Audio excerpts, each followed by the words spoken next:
My mother used to work in a hotel in Washington, D.C. back in the 90s as a housekeeper/maid, since she needed the money because she was a refugee from Vietnam.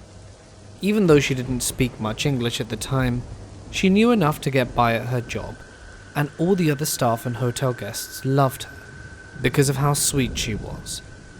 Because of this, any high-profile guests such as the Backstreet Boys would stay at the hotel. The manager always sent my mum to clean the room, since she was so good at it. Anyway, one day a guest comes called Mr. Michelson. He checked into the most expensive suite. As usual, the manager told my mum to go take care of his room. As she got there was a "Do Not Disturb" sign, so she told the manager she would come back later. What was weird was that no one was ever allowed into his room. The man stayed for almost a month, and not once did he let staff come in to clean. However, he paid a lot, and gave a warm welcome every time he passed as staff member/housekeeper, so no one paid him any mind. Then one day came, when people didn't see him anymore, so they assumed he checked out. Even though the receptionist had no account of this, since it had been so long since the room was cleaned, and the "Do Not Disturb" sign wasn't on the door anymore, the manager told my mum to check it out, and to try and clean up what she could. As she got to the floor and unlocked the door to the room, a disturbing smell hit her. She couldn't figure it out, but she continued to survey the room, which was disgustingly messy. Her words were that it looked like someone had thrown a rave, even though no other guests seemed to have ever gone into the room besides Mr. Michelson. It had looked like he had deserted the place without telling anyone.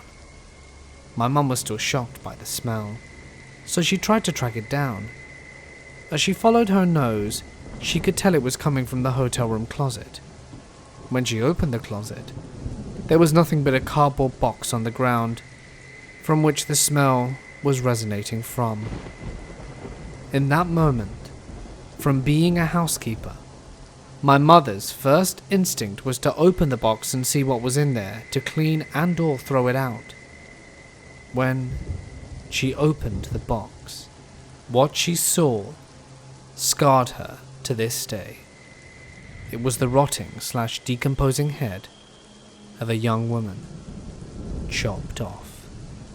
My mother immediately screamed and got out of there, and fainted in the elevator. Once she woke up, cops were everywhere, and the hotel was like a CSI scene. The manager told her that the resident didn't leave his real name, and had used a fake credit card to check in. The head of the woman had been identified as a local sex worker. I never learnt the nitty-gritty details, but needless to say, my mum quit that same day.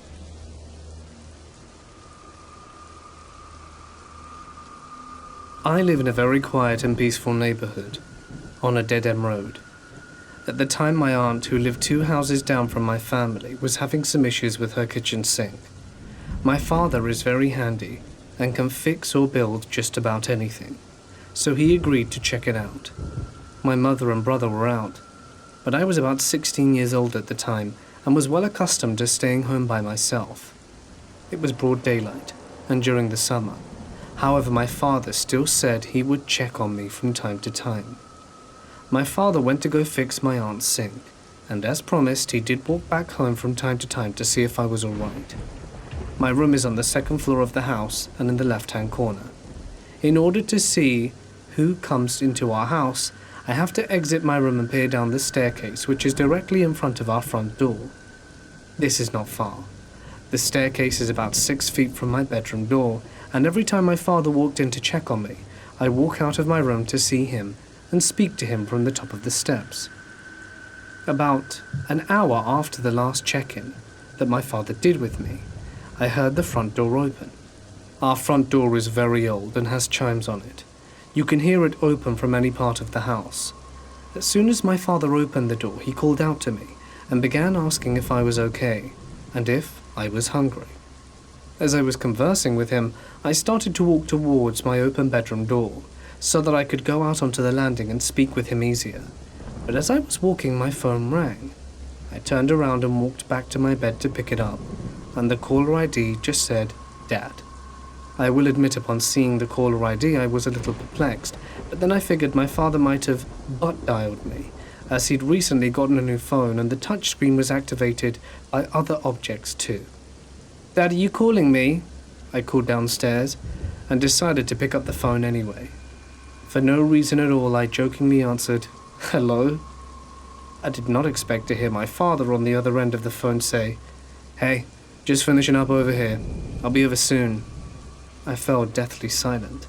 I heard my father continue to speak with me on the phone, but I am also hearing my father, the same exact voice, speak to me from downstairs in the living room. I whispered into the phone, Dad, where are you? He proceeded to tell me that he was at my aunt's house, and that I already knew that. I would like to add that on the phone, in the background I could hear my aunt and her kids. My father then asked me if I was hungry, and I'm now shaking uncontrollably, and in the background I hear our front door open and close. I'm sweating. My mind was working a mile a minute to understand what the hell was going on. While also being in a state of immense fear, I tell my father something along the lines of cutting it out, and that he just asked me that because he literally just walked out the front door. My father told me the last time he came back was around 1 p.m, and to tell him what I'm talking about. I have 15 steps in my house. It took me about 2 to leap down all of them and get out. I ran to my aunt's house with no shoes. I didn't even remember if I closed the door or not. I was shaking and in tears, and unable to explain what happened. I try not to think about it.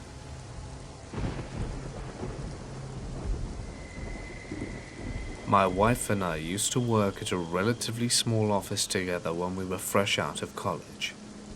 We were friends with several of our co-workers, but they were more like work friends, not really people you would hang out with outside of work. That is until we began speaking with George, who was cousins with the owner of the company. He was in his mid-40s, pretty dorky and heavy-set, and made the corniest jokes. We both found him sort of endearing. One day he tells us he used to be an extra in several movies back in the 90s, and that one of those movies was streaming on Netflix. I actually thought this was really interesting, and I don't remember exactly how the rest of the conversation went, but my wife and I ended up extending an invitation for him to come over for dinner and have a screening of the movie he was in. Several weeks later, I think it was a Friday, he arrives around dinner time with a few pints of ice cream. We were excited to have him over, as my wife and I like to entertain guests, but don't have many opportunities to do so. Within only a few minutes of arriving, he asks where the bathroom is. We lived in a small apartment at the time, so I was able to just point to the bathroom door from where I was sitting, and told him to feel free to use it whenever he needed to do so. He said, No, that's okay, I can hold it in. I remember feeling bad because the last thing I wanted was for a guest of ours to feel uncomfortable, especially so early into the evening. I shrugged it off and we had dinner, put the dishes in the sink and poured a few more glasses of wine. As we were queuing up the movie, George asked if either of us had to use the bathroom. That's weird, I was thinking. Why would he ask if we needed to use it? I thought maybe he felt weird, if he was the only one who had to go, but in my mind it didn't make sense. We said no, and carried on with the movie. Turns out the film was very low budget, and I think we ended up just fast forwarding to the part he was in, putting something else on, and continuing to pour the wine. After a while longer, he finally gets up and goes into the bathroom. While he's in there, my wife and I begin cleaning up, doing the dishes, and start doing the wind down for the night. Several minutes passed with George still in the bathroom, so I whispered to my wife, I wonder what's taking him so long. Surely he's not doing anything more than a quick piss, right? After about 5 minutes, George eventually comes out of the bathroom and sits down on the couch as we continue to clean up. At this point in the night, both my wife and I actually do need to use the bathroom, probably from all the wine we've been drinking. On a side note, my wife is a very attractive woman, about 5'10", slender blonde, who looks like she stepped out of a Victoria's Secret magazine, and she tends to get a lot of attention from guys whenever we go out, and always has her guard up, especially when she's around strangers. As a result, she's developed a pretty keen sense when something doesn't seem right, or when someone turns on their creep factor. My wife heads into the bathroom, does her thing, and comes back to the kitchen. We walk past each other as I head to the bathroom. As I'm going in, I hear my wife tell George that he left his watch in the bathroom. George goes, "Oh, I must have forgotten it when I took it off to wash my hands." I look in the bathroom and see the watch still sitting on the top of the toilet tank. I hand it to George, and this was strange in itself for two reasons. Who takes their watch off when they're washing their hands? And two, our bathroom had plenty of counter space. Why would he need to put it on top of the toilet tank? I tried not to think anything of it, probably because I was so tipsy from the wine. 5 minutes later, George says he's going to call it a night, so we say goodnight and he heads home. As my wife and I are getting ready for bed, we discuss how nice it was to have George over, and that we need to have guests over more often. She then turns to me and says, "I feel bad saying this, but I had a really creepy thought about George." I asked her what it was. "Well, when I walked into the bathroom and saw his watch, I had this creepy feeling about it. I noticed the face of the watch facing forwards, so my gut told me to flip the watch facing up towards the ceiling before using the toilet." We both laughed at the idea as it seemed so outrageous. But as we began to think about how the night played out, all the weird questions about if we needed to use the bathroom, and the placement of the watch, we started to really think maybe it wasn't such a crazy idea after all. We sat there for a good 5 to 10 minutes trying to come up with logical explanations for everything that happened. Suddenly, a thought popped into my head, and I remembered my father several Christmases before gave me a spy watch as a present. I have no idea why he gave it to me. I never asked for it, and never really used it, but I was pretty sure I still had it somewhere deep in my closet. I immediately went digging for it, found it, opened the box, and almost fell over backwards when I saw it. It was the exact same watch that George had. At that point we knew it wasn't just an unfortunate coincidence, nor our imaginations running wild. We could not believe it, and were so creeped out, feeling like we'd been violated in our own home. We talked about how we wanted to address this unsettling situation, but ultimately decided to keep it to ourselves and ignore him going forward, as we would not risk losing our jobs for accusations with no evidence. After all, his cousin was the owner of the company. About a week goes by and I see George at work only once. He stepped by my cube to thank me again for having him over for dinner. Trying not to punch him square in the mouth, I avoided eye contact and said, "Sure," in a tone that said, "I know what you tried to do to my wife, you perverted son of a gun."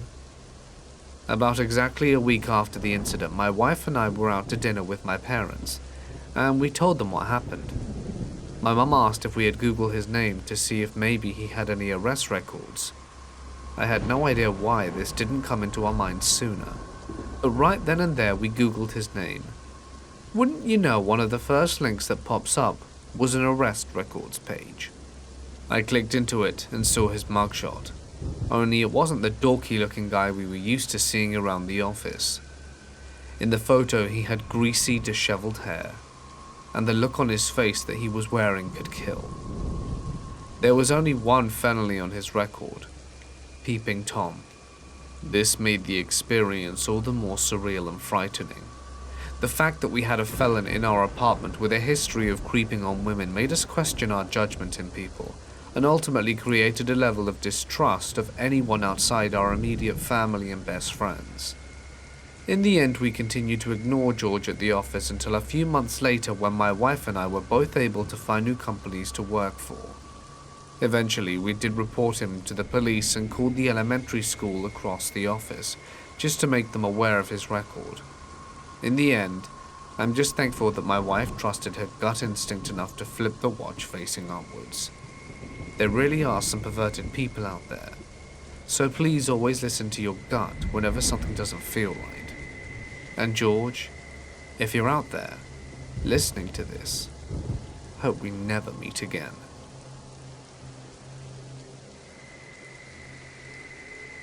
Sometime in late 2019, I started seeing someone called Simon. He seemed nice enough and was generally what appeared to be a somewhat normal guy. He kept insisting that we move in together despite dating for only a few months, and the fact that I already owned a house. That should have been enough to tell me to run, but I didn't. Simon started showing up at my house late at night without announcing himself or asking to be invited. First it wasn't that bad, but it became nightly.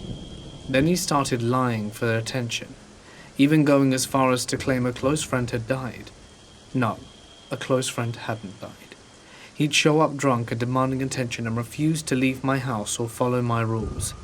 If I didn't let him, he'd refuse to leave. Long story short, his behavior kept getting worse, showing up drunk and being at bars all night during COVID, demanding my attention despite knowing I'm high risk. He tried one last time to get into my home, and I cut it off right there. I told him to leave me be. The next morning, I got a call at 5 a.m. to come into work on my day off. I was annoyed, but agreed. Then the calls started non-stop. I'd tell him to leave me alone and hang up again and again. When it was time to leave for work, I assumed it was my boss calling me to tell me he was there to pick me up. It wasn't. It was Simon. "Well, your boss is here for you." And the phone clicked. Sure enough, 7 a.m., and he was camped out on my porch and tried to grab me in broad daylight in front of my boss. This kind of behavior went on for nearly a week. My employees refused to let me walk home after he started showing up at my place of work, and closing time would try and cut me off when trying to get into my house. I found out he kept calling because he would hear my phone ring through the thin walls of my own home, trying to locate exactly where I was. Every day, I'd have at least 20 phone calls and 50 texts. I finally called the police after he threatened, but I was too poor for a restraining order. The cop drew the line right there and took it as a direct threat to my well-being. When I got home that day, I noticed cigarette ash all over my porch and a hole burnt into my patio chair. Soon after, I found a window in the basement that he'd forced open with a surgical mask on the floor. I told my roommate and my neighbors what had been going on and gave a description of Simon and that they needed to be on the lookout. Things quietened down, and after a few months, the phone calls from VPNs had finally stopped. I was in the car with my housemate earlier this week and mentioned a smudge on the garage door. He parks in front of the garage, not in it, when he told me, "Yeah, I think a homeless guy was squatting in there for a while, probably weeks. Found a bunch of clothes in there, and then they all disappeared a few weeks ago." My heart dropped into my stomach. I noticed tracks in the snow too big for my housemate to have left, but thought, no way. Couldn't be. I was shoveling snow all through the night for my neighbors all winter, and he was literally within arm's reach of me, able to see directly into the window of my house. And yes, I scolded my housemate. I get that he's a guy and doesn't really get it when a woman says he's dangerous, call the cops if anything weird happens around the house, but come on, man. Simon, I know you're still around, and let's not meet again for your sake.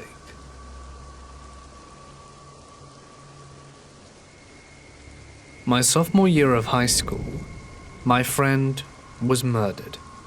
Going back freshman year when I was in homeroom, I became friends with the girl who sat in front of me. Her name was Diana Wright. We came from the same neighborhood and both worked at pizza shops a few blocks away. One night I remember she texted me, asking if I wanted to do something. This was before everyone had unlimited cell phone plans, and I had a Nokia that was basically a brick. I had to pay for minutes that we used to text, and if it was short, we could get away with not having to open it, and therefore being charged the 0.5 minute. She told me that she had a flight with her mum, and felt like going out to smoke some weed. I had work and wouldn't be done until 1 a.m. Since I needed gas money, I told her I couldn't blow off work but might come afterwards. She sighed and said okay, and to text her when I was done with work to see where she was at because she didn't decide what she was going to do yet. At 1:15 I messaged her but didn't get a reply. No big deal. I thought she probably was asleep. I texted her Saturday and I met with nothing. Sunday, nothing. Again, I thought she was probably grounded. That's why she was mad to begin with. She was grounded and went out, got grounded again, left, went out again. Monday, I come into school and hear our teacher making an announcement. We're sorry to inform you guys, but Diana is missing. Her family has reported her missing. She left and went out and never came home, the teacher said, and my stomach dropped. My fingers tingled and I couldn't believe it. Apparently the night she ended up hanging out with a guy who she met working at the pizza shop. Everything was going all right. She was a beautiful girl, she was a model, so we knew what he was thinking. We aren't sure in what order things went down. Turns out she was drugged, raped, and strangled. Then her vile murderer decided to cut her body into pieces and put her in a steel drum and set her on fire for good measure. I think about that night over and over. Should I have gone? Would it have really made a difference? Or would he have just killed both of us? Her father was an FBI agent, so it truly goes to show that if someone is evil and they want to kill you, then nothing, and I mean not a thing, will get in their way. Lamar Hames, please, let's never meet.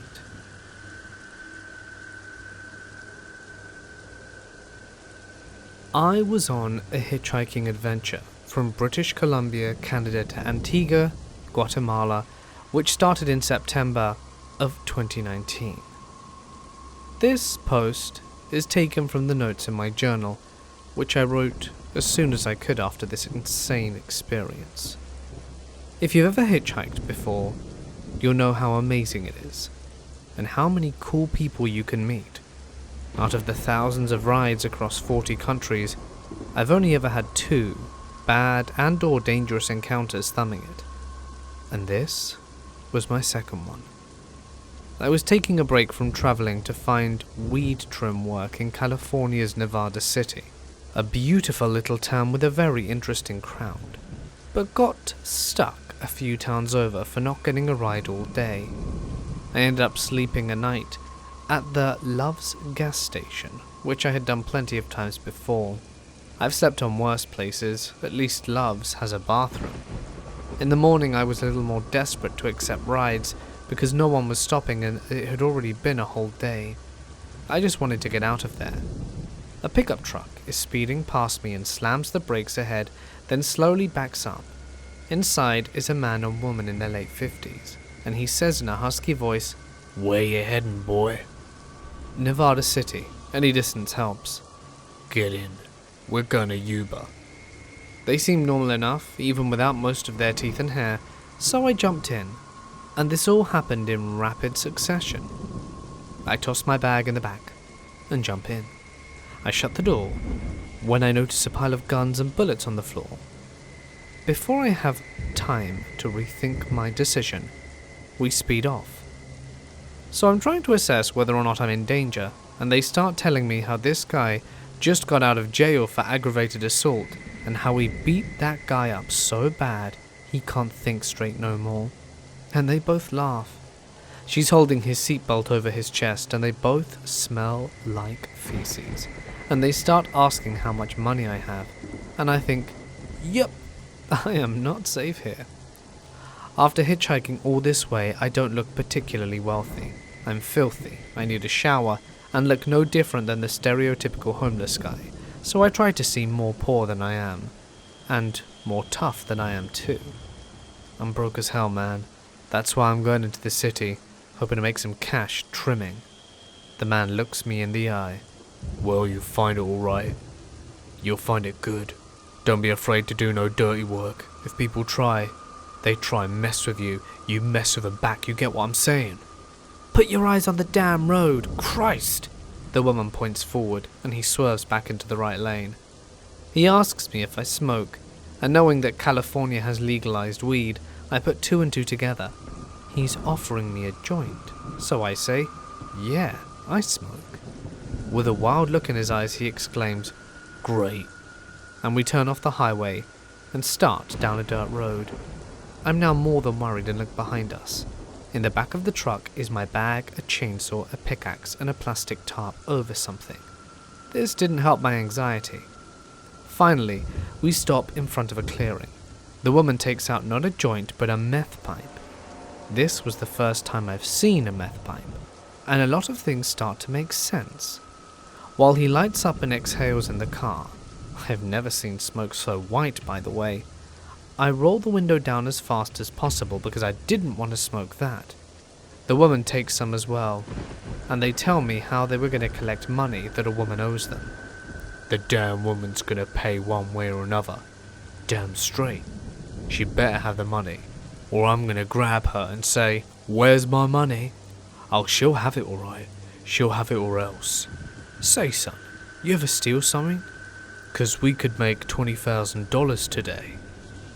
I don't know exactly how to answer this guy, and he repeats, $20,000 today. Here, smoke some of this.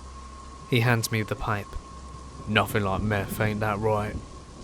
I gently reject it and say that meth's not really my thing, which he surprisingly takes well and smokes some more before putting it away and drives off back towards the highway. His driving is terrible. Swerving, speeding, hitting brakes abruptly, and starts trying to convince me to help them steal marijuana plants. You hold my gun, I'll drill the hole, I'll keep lookout. Yeah, baby girl will keep lookout. Now you gotta be careful if you hear the dogs, 'cause these guys are nasty, see? The dogs bite. And he reveals what looks like a terrible scar on his arm. I didn't really know what to do or how to get out of this situation, so I sounded as confident as possible and said that I was meeting a friend to look for work together, and that they could be expecting me today. We neared the end of Yuba City where they pull over to the side. Well, it's your funeral.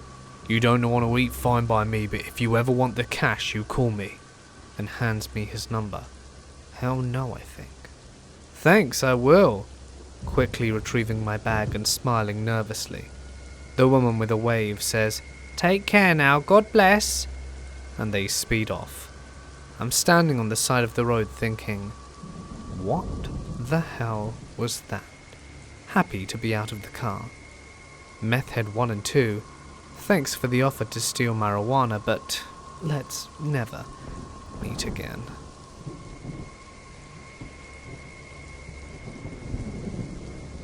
This happened earlier in the year. I was on vacation in Costa Rica with my family, and one other family as well. Not counting me, the 17-year-old female, there were 3 other girls there, my sister Sophie of 14, my friend Julia of 15, and her sister Michaela of 11. Mac and Julia belonged to the other family. We were staying at a resort that had a massive pool. It was later at night, probably around 10ish, and our families decided that we were going to the pool for a swim. This was our second day, and we had gone on a volcano hike earlier, so we were looking forward to hanging out for a bit. The parents dashed off to the swimming bar that was up in one of the pools, and us kids decided we were going to go to the water slide, which was in a completely different area. I was the oldest and fairly responsible, as well as being a certified lifeguard, so the parents had little problem leaving me in charge of the rest of the girls. The 4 of us hung out in the pool, having a grand old time for a while. We all took turns going down the slide. It was kind of scary, actually. And after a while, the 2 youngest ones, Sophie and Mac, went off to find the parents and hang out with them for a bit. Julia and I stayed to go down the slide a few times. The slide was set up so that there was a long set of gradual steps that would wind up the side of this hill thing and into another little pool at the top, near the top of the slide. On the far side of this pool, there were a few more steps that led to the actual entrance of the slide. There were only a few trees and bushes that separated the steps from the resort road. By the entrance to the slide, there were no trees or anything that you could access the entrance from the road from. To put it simply, we had an obscured view to the road and vice versa. Anyway, Julia and I were standing at the top of the slide waiting for the last little kid to go down before we went. The kid went, and we kind of stood up there for a bit, just talking and taking advantage of the lack of younger siblings, when we heard this motorcycle drive by behind us on the road. We turned around, and sure enough, a man on a motorcycle was just cruising down the street. We didn't think anything of it and went down the slide. When we came back up for another go, the man was just sitting on his motorcycle out on the road. He wasn't blatantly watching us, but when we turned to look, he would find something to do and look away. Julia and I are teenage girls, and we're in pretty good shape, so it was creepy but not super weird that this dude was looking at us. We went down the slide a few more times each, and this dude would drive up on his motorcycle. We were pretty creeped out at this point, so we left. Julia and her family went to their room, and me and my family went to ours. I was in the bed closest to the window, and so I was the only one in my room who saw a headlight or something drive up to our window. We were on the bottom floor, and I leaned over and pulled back the blinds a little because it was late, because I wanted to know who was blasting their headlights in. Sure enough, it was the motorcycle dude. I was quite shaken, so I woke up my dad, who went out onto the patio, and as soon as he saw him, because my dad stands at 6'1" and is 200 pounds, the motorcycle man sped off. I stayed close to my family for the rest of the trip. Needless to say, creepy motorcycle man peeping on underage girls, let's not meet.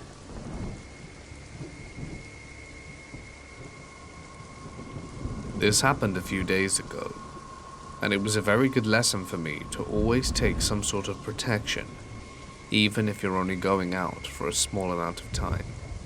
I normally take this loud alarm with me when I go for walks or out and about by myself, but typically, it's at night time when I do this, as I'm quite a night owl. However, this day, it was still light out, and I was only going up the street to deposit some money in the bank, and I figured I'd be fine without an alarm. Due to living in a somewhat high crime area, I typically message my mum or a close pal about where I'm going to, and when to expect a message back from me upon my return, just to be on the safe side. I also now give them a description of what I'll be wearing just to be extra careful. However, this day I was really tired, and just frankly wanted to go to the bank and get home.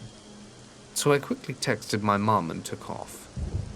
Behind the apartment complex where I live is a short road that leads to my bank.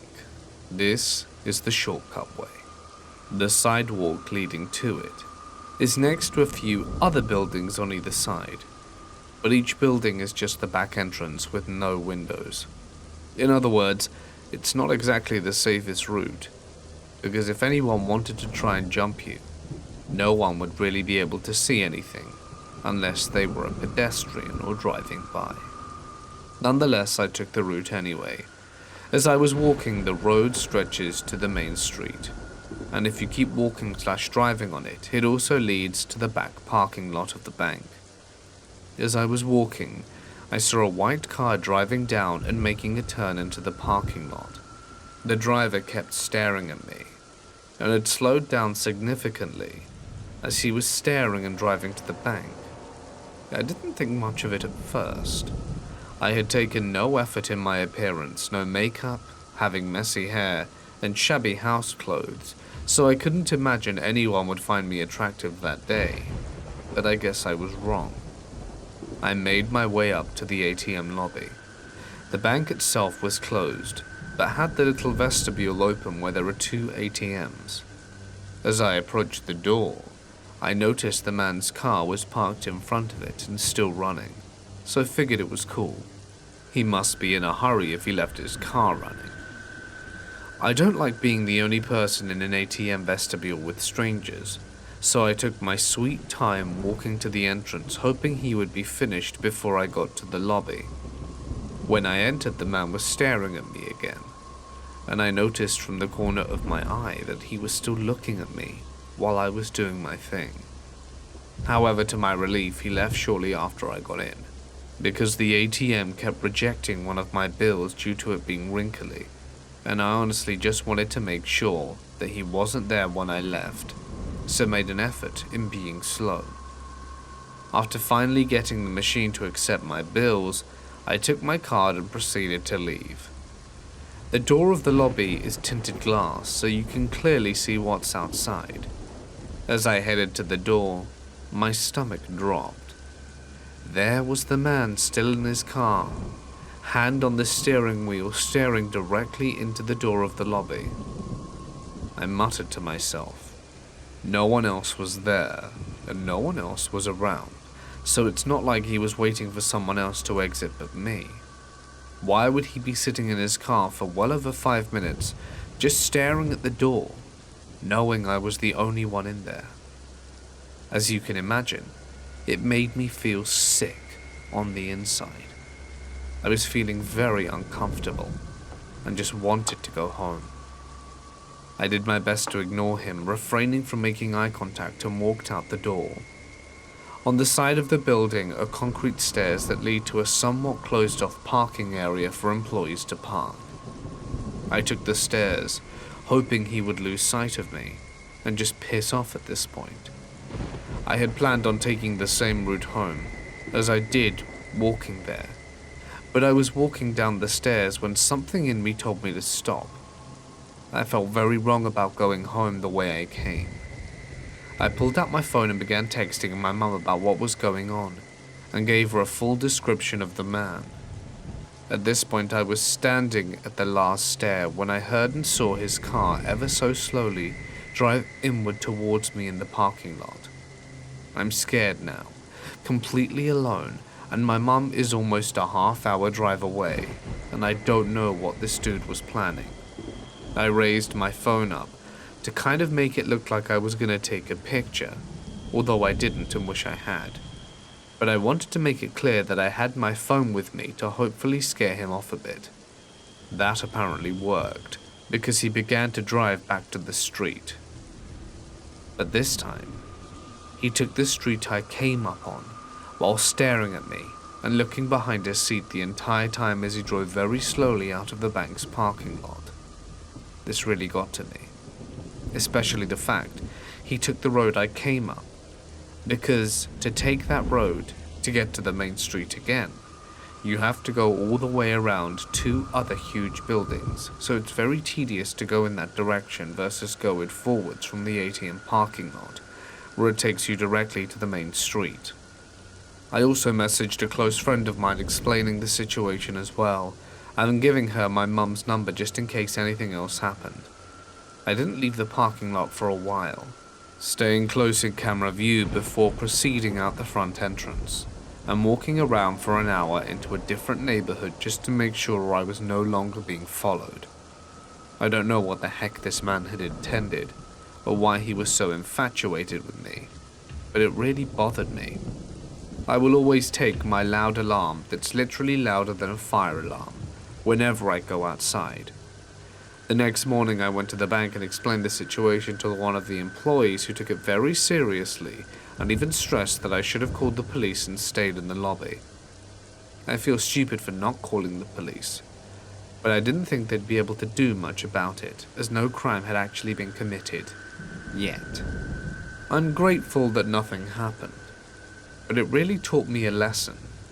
Even if you look like a potato, it doesn't mean someone won't try and do something to you. Ladies and guys, always take some safety precautions before leaving. And if you live alone, let someone know where you're going, what you're wearing, and when to expect a reply from them. Better safe than in the trunk of some guy's car.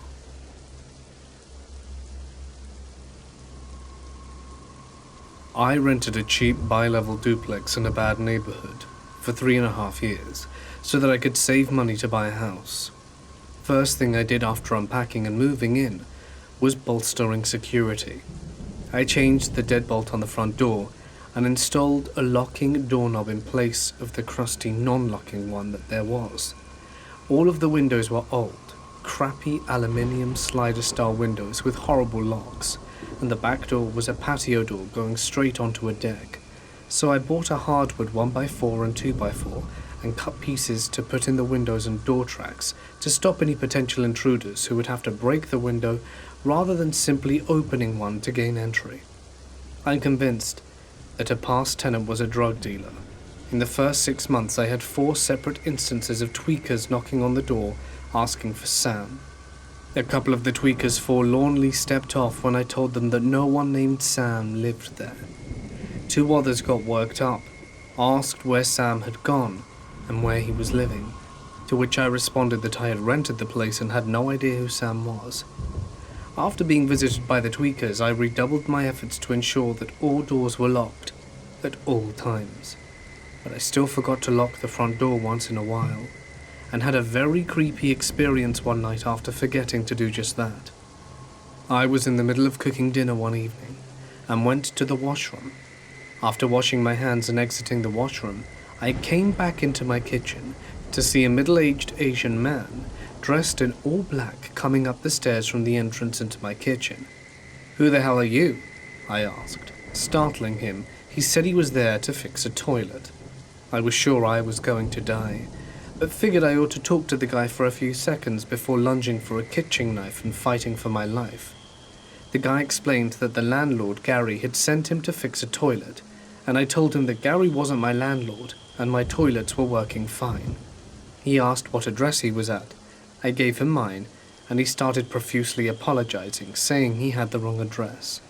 He backed down the stairs cautiously, put on his boots, and sheepishly left the duplex.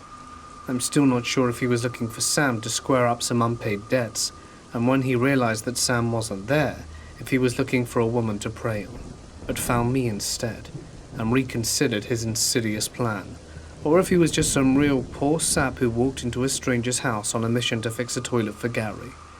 But I never mistakenly left the door at that place unlocked again.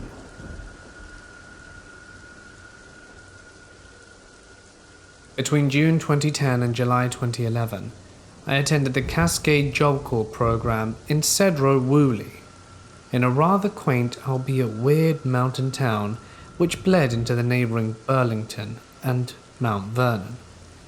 I highly recommend that if you're in that part of Northwest Washington, you pay it a visit. The area is absolutely beautiful. Plus, if you're feeling the need to give yourself the creeps, put on the theme to Twin Peaks on your phone and drive around. Trust me, you'll love it. Cascade's Job Corps was a beautiful campus, somewhat isolated from the main body of Cedro Woolley, with only one road to get in and out. The overall area has a sense of being an island surrounded by dense woodland.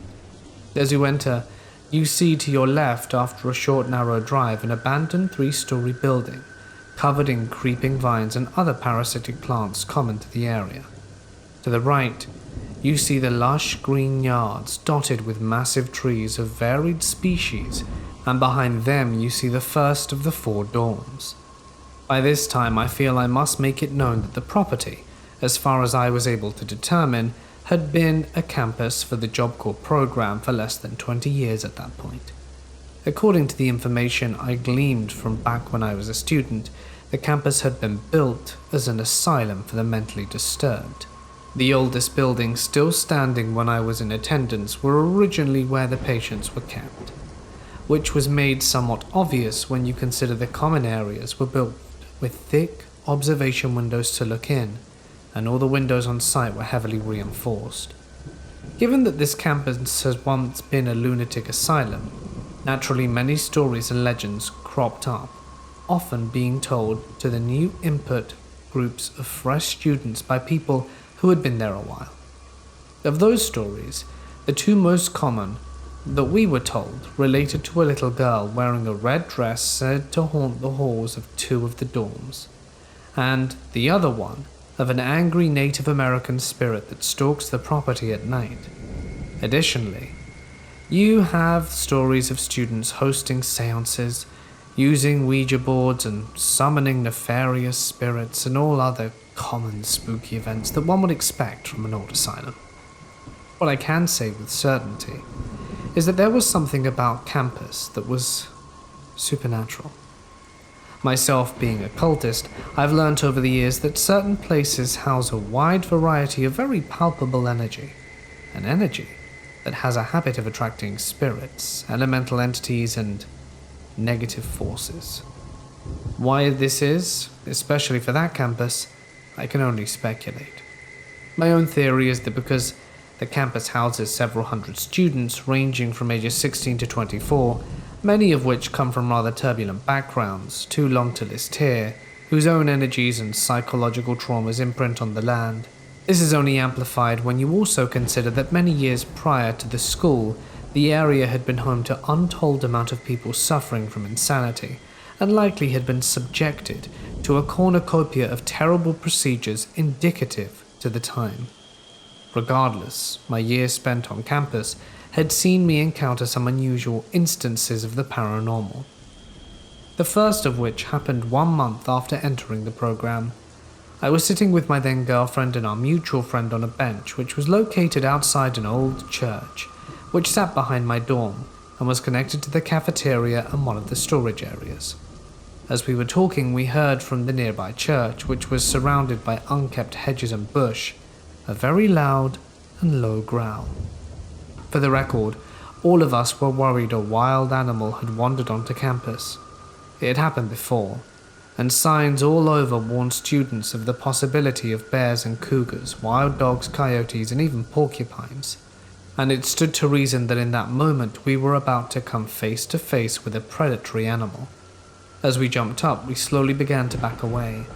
My girlfriend and friend behind me pulled at me, though I kept trying to tell them not to run but move slow in case it was an animal, and I was just about to tell both of them to remain calm when I suddenly felt a hard, forceful push on my chest, which staggered me back a few feet and almost knocked all three of us to the ground. Naturally, I was stunned. Nothing was in front of us, just open air, and yet it had felt as if two large hands had pressed against my chest and pushed me back with full force. And as I stood my ground trying to figure out what the hell had happened, I had been pulled away and forced into a run with my friends. Later that night I would find on my chest where I was pushed 2 large red marks that looked and felt like sunburns. The second incident that happened to me was several months and 2 girlfriends later, around Christmas time. Normally the campus is nearly vacated since most of the students go home for the holiday break. Sadly, my only family was too far away to justify the trip, so I opted to stay. Needless to say, I was the only person in my dorm for that break, which was great. I basically had full reign over the common area. I could watch anything on TV, get first pick of the good snacks, and it was great. Plus, the additional privacy was always a bonus. Halfway through my break, I decided after lunch to take a hot shower and make my way into the stalls. I kicked on the water, let it run so that it could get hot, and jumped in. As I was standing under it, I felt a cold breeze on my feet, which was unusual since there were no windows in the showers. The whole dorm was heated constantly throughout. However, in that instance, I didn't think much of it. The very clear and loud sound of a child's giggle, on the other hand, I did think much of. So here I was standing naked, covered in soap, alone in a dormitory, and I hear what sounds like a small child's giggle right behind the shower curtain, which prompted me to spin on my heel, throw it open and find nothing, save for a very cold blast of air. And naturally, when you have something so random and creepy happen, the best thing I felt to do was to rinse off, put on my robe, and book it down to my bay room and lock the door. Now, had this happened when there were other people on site, I would have thought it was a prank, which was very common. But here's the problem. In my dorm I was alone, save for the RA who was downstairs, who was also a non-nonsense dude. I thought maybe it came from downstairs since the vents did connect, but again no one was there. I even later went back with the stepladder and looked into the vent to see if someone put some kind of speaker or something in there to mess with me. There was not a thing to be found.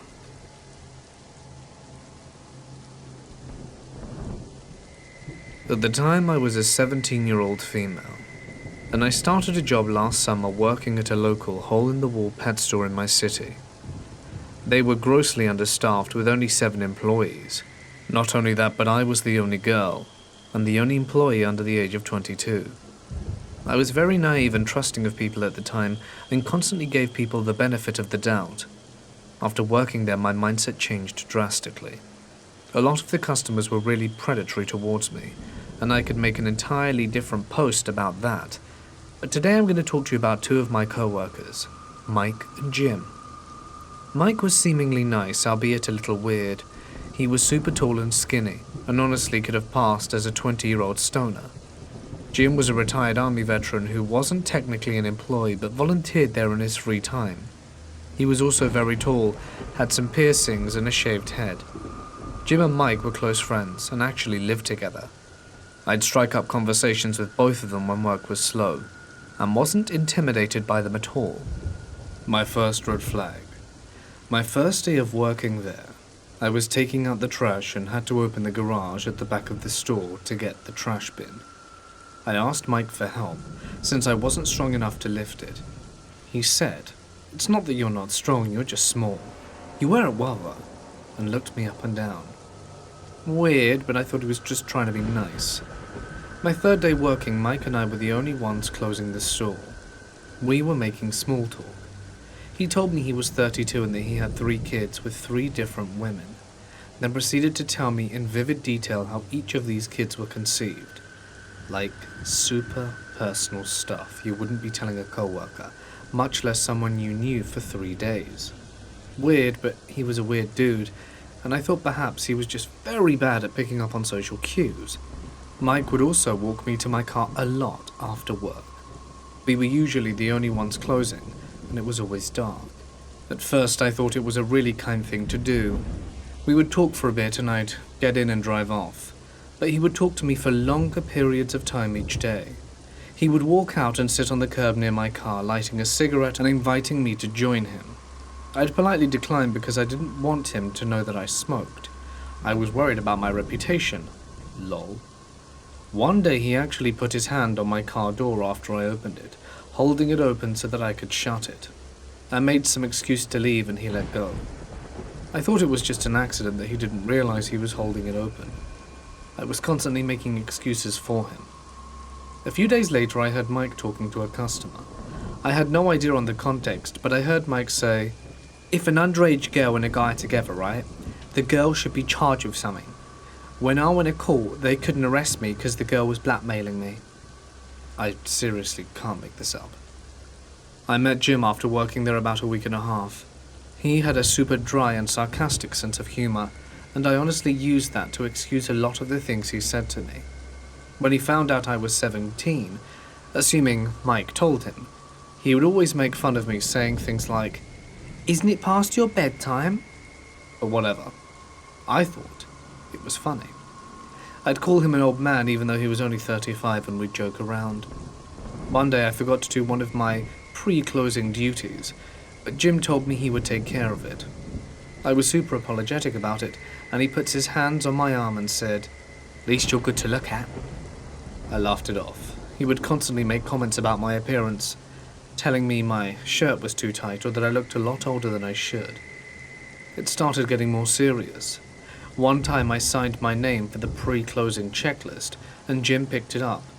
He was like, "Oh, I now know your last name. Could totally stalk you if I wanted." Another co-worker heard him and was like, "Dude, at least wait till she's 18. Jim turned and asked me, "How long till you're 18 then?" I told him around 2 months and he was just like, "Nah, I can't wait that long." The next day Jim came in. He looked at me and asked if I drove a green car. I said I did. He then recited my license plate back to me. "Told you I was going to stalk ya." This definitely made alarm bells go off in my head, but I desperately wanted to believe it was all part of a joke. Even remembering this part gives me chills.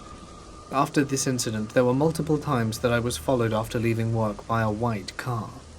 Luckily, my work was in the downtown area of my city, and I lived very far west, so most of the time I lost the car before I even got near home.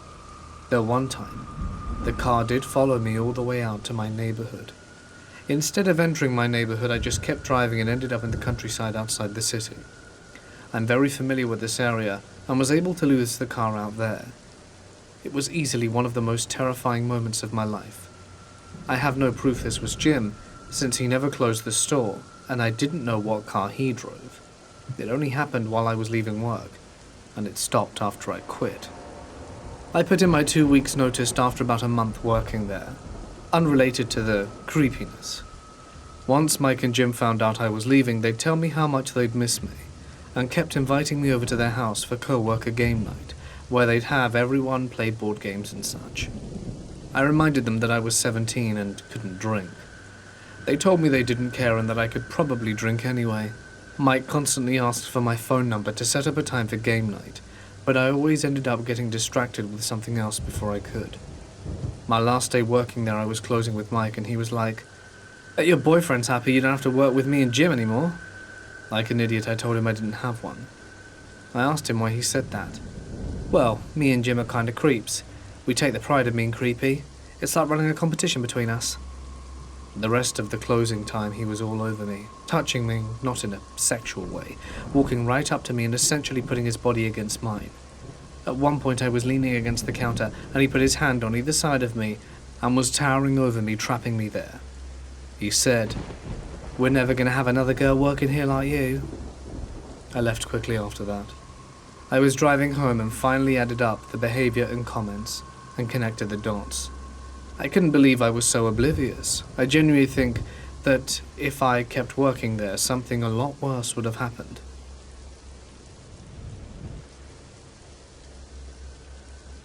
So there was this guy I found in a chat room when I was 12. This guy's name was Mike. I don't remember the last name. He lived in California. Mike apparently had a thing for younger girls, and was well aware of how old I was. Mike claimed he was only in his 20s, and since it was Yahoo, there was an icon indicating I had a webcam. Mike wanted me to send him dirty pictures of myself in return for pics of himself, and asked for my number. Being that I was 12 and wanted attention from guys, I didn't think anything of it at the time. Then things started to get even weirder. He would send me pics, never of his face. Mike told me he was willing to get a job down there, move, and pretend to be my mother's boyfriend. He revealed that he was actually not 20, but between 36 and 40. This was over the phone. I told him this was too much, and so he began to ask me to do things to myself over the phone. I was afraid he possibly knew where I lived, and was scared to tell my mum what I had gotten myself into.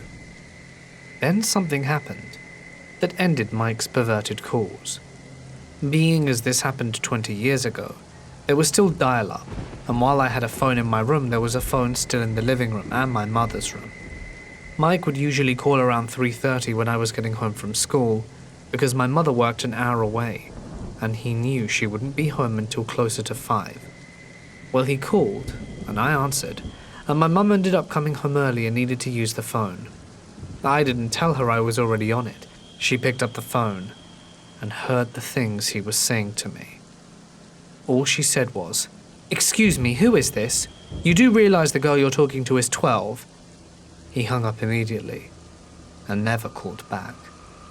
Mike, I hope no one else has had to deal with your sick behind, and that we never meet. It was 2016. I asked my husband to drop me off at the nearest arboretum on his way to a job, my favorite park. Usually there were a lot of joggers and people with dogs, so it didn't seem like a bad idea to just go in the middle of the day by myself. On that particular day, I think I was almost alone except for one other guy. I kept running into him, maybe mid-30s, taking pictures. He looked like a park ranger, so at first I didn't find him creepy nor unusual. I'm also there taking pictures. I just start making it a point to get away because I didn't want to ruin his photos. At some point, I got the feeling like I am the subject of his photos, and that was when I started getting creeped out. I began looking for a way out the park. As I made my way out, he was there again. I tried to keep it friendly and say something innocuous related to the job. I don't remember what, and he said, "Oh, I don't work here." We said nothing more. We are out of the park, and I ran up to my husband's car and say, "Hi honey, I missed you." Not deterred by my husband's presence at all, the guy came over before I could tell my husband about what happened, and he just said, "By the way, my name's Jordan. Check out my photos on Facebook," and handed me a business card. I never did check out his page, but his business card floated around my bag for months, reminding me that I didn't enjoy solo hiking anymore. Me and my mother were driving through our small town in southwest Virginia. My mother and father are divorced, and he lived in Tennessee. Anyway, they had very different viewpoints on helping out hitchhikers, as my dad was very much into hiking, camping, etc. But there was a woman walking down the road, mind you, and it was very hot outside. It was the summer, and I noticed she was carrying a child swaddled up in a blanket, which struck me as a poor choice considering it was the middle of summer. Just seemed too warm for a swaddle. So I said to my mum, "We really should pick up that woman. Surely she isn't too far from where she needs to go, and she has a baby." And to my surprise, my mum pulls up into the gas station parking lot, tells me to go in and get a large bottle of water, and we will ask her if she would like a ride. So we pull out the gas station and approach the thin, almost sickly looking woman, and she very quietly just grabbed the door handle and got inside, not saying anything, not even a thank you, which really didn't sit right with me because this is the South. Everyone is friendly and approachable for the most part. So we ask where she needs to go, and me being in the passenger seat, I turn to look at her, and she's looking down at her baby and cooing at it. She replies without ever looking up from the swaddled being, "About 2 miles past the Dollar General, 1 chips to it." We were very close to that area. I decide to turn and speak to the woman and maybe get a conversation flowing, but as I get a better look at her baby, it was actually a drywall hammer, wrapped up in a blanket inside another blanket. I froze. It was like I'd walked into a deep freezer. I told my mum I really think we should stop because I hear what sounds like knocking, and was very adamant we needed to stop at the upcoming Dollar General. As we pulled in, I told my mum to get out the car and that I needed her help locating the noise, and we met each other at the hood of the car where I told her, "Mum, that's not a baby. She has a hammer in that blanket." To which my mother advised me that we should walk inside to see if they had anything to help close that up, and told the woman we would be right back. We walk inside and told them to call the police so that they could help us with this woman, that we could no longer have her in our vehicle, and explained why. My mum gave us some vague reason as to why we couldn't take her further, and she got out of the vehicle very angrily, but almost confused, and we left her in the parking lot. She very well could have just been a really confused woman, with some mental issues perhaps. I don't know. But what I do know is that I don't think she had good intentions for us. So to the lady with the drywall hammer, let's not meet. This happened a good 7 years ago. I wasn't the best person back then, and was heavy into drugs, and was one of the biggest dope cooker's protégés. That's what he called me. The thing between us went on for a good 6 months. He would lock me in a garage and tell me to work. He became abusive and began getting high on his own supply, and things got crazy from there. One day he hurt me badly, and when he wasn't around I took off, took the supplies, our supplies and my stuff, and that was that. I stayed low for about a month, was living with some friends and got a Facebook message from some guy I knew, and he said he had some things I would need, since he really needed money, and he was someone I thought I could trust. So myself and my female friend drove over to his house. When we pull up, I see there are about 6 or more guys, which for this area is normal. I get out, and walk up to them to get the stuff, and they all surround me. They say that Ron, the guy from earlier, was on his way and I'm not going anywhere. I almost blacked out at that point, when Ron comes flying up in a truck with a van behind him, and he jumps out, grabs me by the hair and throws me in the van, and has someone drive his truck and follow us, and my poor girlfriend was so scared I yelled at her to leave. I was terrified. Ron was a dangerous person, and had already done prison time for murder. For 3 days he held me hostage, and said he would kill me before he let me leave. And at all times I had tons of eyes watching me. He even followed me when I went to the bathroom. I didn't think I'd ever get away. I decided I could either kill him or play it off like I wanted to be with him, and decided to play it cool. The third day it was late afternoon, and he took me out into the boonies. He had to work on someone's vehicle, and I stayed in the person's house while he was outside. I was finally alone. I checked every room to find a window I could leave out, but saw a side door with a dog tied up outside near the porch. So I went outside and acted like I was petting the dog, and when he wasn't looking I started walking behind the house and ran. I went into the woods, and halfway through I saw and heard his loud truck speeding down the road, and I ran faster until I reached a little neighborhood and ran up the first house and knocked on the big glass door. This young girl in her teens answered the door, and I was hysterical, and she told me to come in, and her dad came out and saw me and asked me how they could help. I asked them to please take me to my friend's house and explain what happened. He asked if I needed them to call the cops, but at the time I had a warrant, so I just said no, I wanted to go home. I went into the garage, got in their car and sat on the floorboards until we reached the interstate, and just started bawling and thanking them, telling them how they saved my life. I am still so thankful for the family that saved me. I knew I looked a mess, hadn't showered in 3 days, and they still helped me. I got to my friend's and thanked him one last time and ran up to the door and knocked. When my friend answered the door, she looked like she saw a ghost and gave me the biggest hug and started to cry. She thought I had been killed.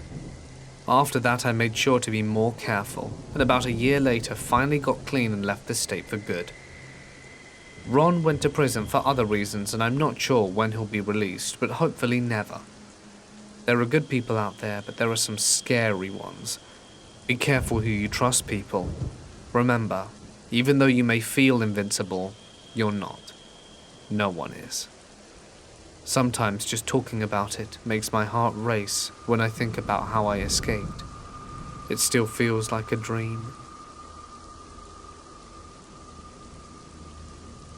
My boyfriend and I recently traveled to Orlando for a quick trip to Disney.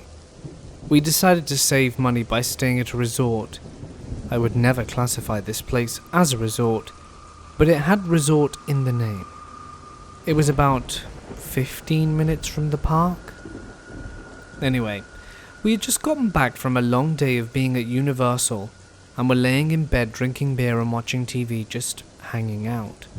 Neither of us had gotten up off the bed since we returned, beside maybe an occasional bathroom trip. About an hour after being back, there was a knock at the door and my boyfriend got up to answer it. A Hispanic man, dressed in a white shirt and blue jeans, was at the door, and my boyfriend asked if everything was alright. He hesitates and says, "We got a call from 911 from this room. Is everyone okay?" This is why I previously mentioned that neither of us had moved from the bed, as none of us had touched the hotel landline at all.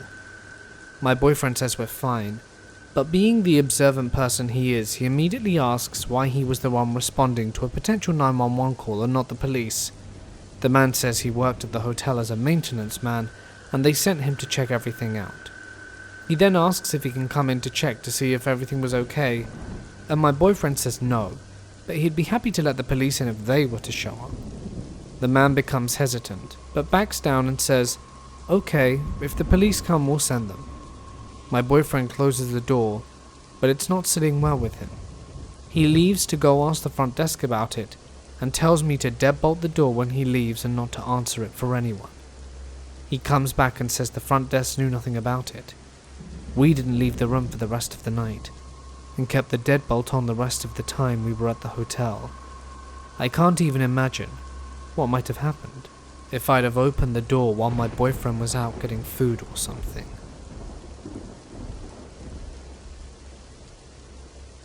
I was staying with family friends when I was around 12 years old. Our parents had gone out together for the night. It was myself, my brother 9 years old, and two sisters of 13 and 9, who lived in the house. We were up late watching bad 80s horror movies and eating junk food. At around 1 a.m, the youngest sister made me pause the video so that she could go to the toilet. Less than a minute later, she came running back into the lounge room looking horrified. She blurts out that there is someone trying to get into the toilet window. Being the oldest child in the house, I pretended to not be afraid and go into the kitchen to grab a big knife. Then, the four of us slowly walked towards the toilet, thinking if there is someone there, they will quickly take off when they see the lights go on and voices in the house. So I turn on all the lights as I go through the house towards the toilet. I finally get to the toilet and turn on the light and poke my head around the doorway. Sure enough, there are two hands, carefully and quietly taking the loo window glass panels out one by one. We start yelling and pretending we are in full house with adults. This doesn't slow him down. There is about 10 panels, and 3 or 4 of them have now been removed. If he gets them all, he could easily just climb straight into the house. At this stage, I'm thinking maybe I should slash his hands, but I thought he could get the knife from me. I'm totally bricking it, but I'm trying to stay calm and pretend to be in control. The others at this stage are all whimpering and crying. I suddenly realize they have a dog in the house that's asleep in front of the fire. It's an old lab, but I didn't care. I ran into the lounge to pick up the dog, carry him into the toilet and point his face at the window with the hands poking through it. The dog now goes completely nuts, barking and growling. The hands stop, and I'm hoping they disappear. Thankfully, the guy moves away from the window, and we spend the next few hours huddled together in the lounge with all knives in our hands and keeping the dog awake and sending him into the toilet every hour. Eventually, the parents come home and call the police, who came out and fingerprinted the outside of the toilet. Never heard anything from them. Certainly the most afraid I've ever been, though. My sister and one of her friends were descending a local mountain in Romania. The weather was crap, to say the least, and it was switched between raining and snowing on very slippery paths. As we were struggling with our gear, trying not to fall, deciphering what was ahead, measuring our every step, this silhouette from behind us kept closing in. There's this guy in shorts with a huge backpack. The usual hello, but nothing out of the ordinary. He kept going ahead of us and eventually disappeared. Fast forward about 2 hours and this guy comes back from the mist, but on a path somehow parallel to ours about 40 to 50 meters further, and vanishes on his way to the top. We started to wonder about him. The shorts, the pack, the fact that he went ahead of us from behind, and the fact that he came back and went to the top again in that weather. We couldn't engage in a chat or anything because of the distance between us, so we started thinking the worst. He's following us. He's planning something. What's with the shorts? Why doesn't he have some proper pants? Surely in that huge pack he must have a pair of long ones, etc. I kid you not, but fast forward another 3-4 hours and this guy is on the last few kilometers of the path right behind us. The girls, sister and her friend, froze, and they were already frozen from the weather, but this is on another level. I, being the only man there, felt the need to finally confront him.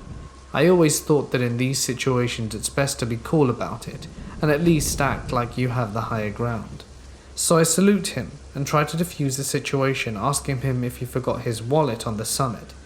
He laughs and tells us he's actually the maintenance guy from the cabins on the top. So at the top they had a vacuum cleaner Hoover, and it broke down and this guy ordered a new engine for it. And it arrives the day before we started descending, and he figured he's picking it up the next day, the same day we descend. The engine arrives at the bottom cabin, and whoever orders it must, by its own means, carry it to the top. It's actually a path that takes 6 to 7 hours on clear weather. Blizzard and or rain adds another 2. This guy made it at least 3 times in that day, with an engine in his pack in shorts. All in all, a very nice guy and obviously fit, like Yeti fit. We all agreed we need a healthier lifestyle.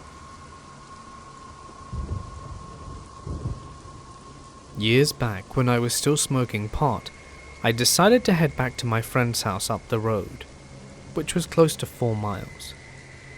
My car wasn't working, but man, I really needed to get high. So I started hiking down the main road from my parents' house to my friend's house. I was maybe halfway there when a car pulled up next to me. A man in the driver's seat said, "I'll take you to where you want to go." Being a naive dumb kid, I agreed, and as soon as I got in the car I felt the strangest vibe coming from him, like he wanted to put his greasy fingers on me. The interior of his car was a mess. Old paper cups, discarded McDonald's bags, cigarette boxes, yet the passenger seat was rather spotless, as if he was expecting to have someone ride with him. The conversation that took place began pleasantly but took an odd turn. "So, where you heading?" "Oh, you know, a friend's house, gonna have some fun." "Yeah, I like to have fun too. Mind if I party with you guys?" "Oh, I'm sorry, but he doesn't like strangers visiting." "Oh, too bad." The rest of the car ride was quiet, and only lasted maybe 10 minutes. He stopped in front of my friend's house, and I shook his hand. It was clammy and sweaty. I stepped out, went inside, and didn't see him again. Until 6 months later, when I was watching a news report on the TV, and saw my ride being sentenced to 8 life terms. The man that gave me that ride was none other than Ronald Dominique. To add some context, Ronald J. Dominique confessed to murdering 23 men over 9 years and dumping their bodies in sugarcane fields, ditches, and small bayous in 6 southeast Louisiana parishes. His reason for killing? He didn't want to return to jail after raping the men.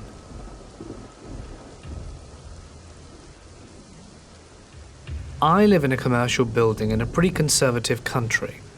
Underneath our flat, there's a dental office, and the owner is on pretty good terms with my parents. So my dad arranged for my front teeth to be pushed back without braces, as they are just mildly outwards, not too much.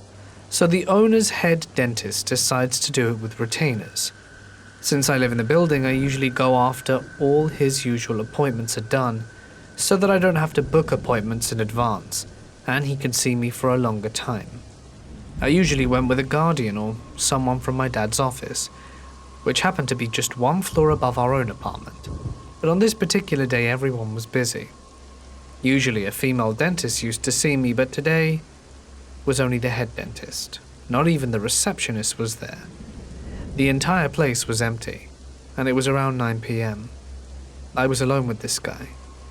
So I know this guy can be a little touchy-touchy with other dentists, but he hadn't tried anything with me, so I didn't think to myself I'd be in any danger. But for some reason, as soon as I entered the room, I felt a certain uneasiness. I can't quite explain it. He is super trustworthy, as he is this ultra-religious person, and my parents knew him and stuff. And I'm in my building. What's the worst that could happen, right? Anyway, so I go in, he's tightening up my retainer and checking if it's fixed, when I feel him pushing his penis against my leg. I am like, what the hell's going on? And thought maybe he didn't realize it, but then he changes his position in the chair and starts doing more and more of it, until he's almost on top of me, as he tries to check my teeth. At that moment I was scared, because it occurred to me that I am completely alone here, so no one could hear me scream. And he had dental stuff in my mouth that weren't letting me talk or scream. The entire time I was just trying to move away from the position, but he wasn't letting me. And then finally, when he goes away, I just said goodbye and left. Now, as I said, this was a very conservative country. You don't really talk to your parents about anything sexual, and I had to learn about the birds and the bees online. So when my dad asked me why I didn't want to go for my next session, I couldn't say anything aside that I was uncomfortable with the male dentist. I think he understood what I meant, so he never sent me down there again, and I still have outward teeth because I'm traumatized and creeped the hell out.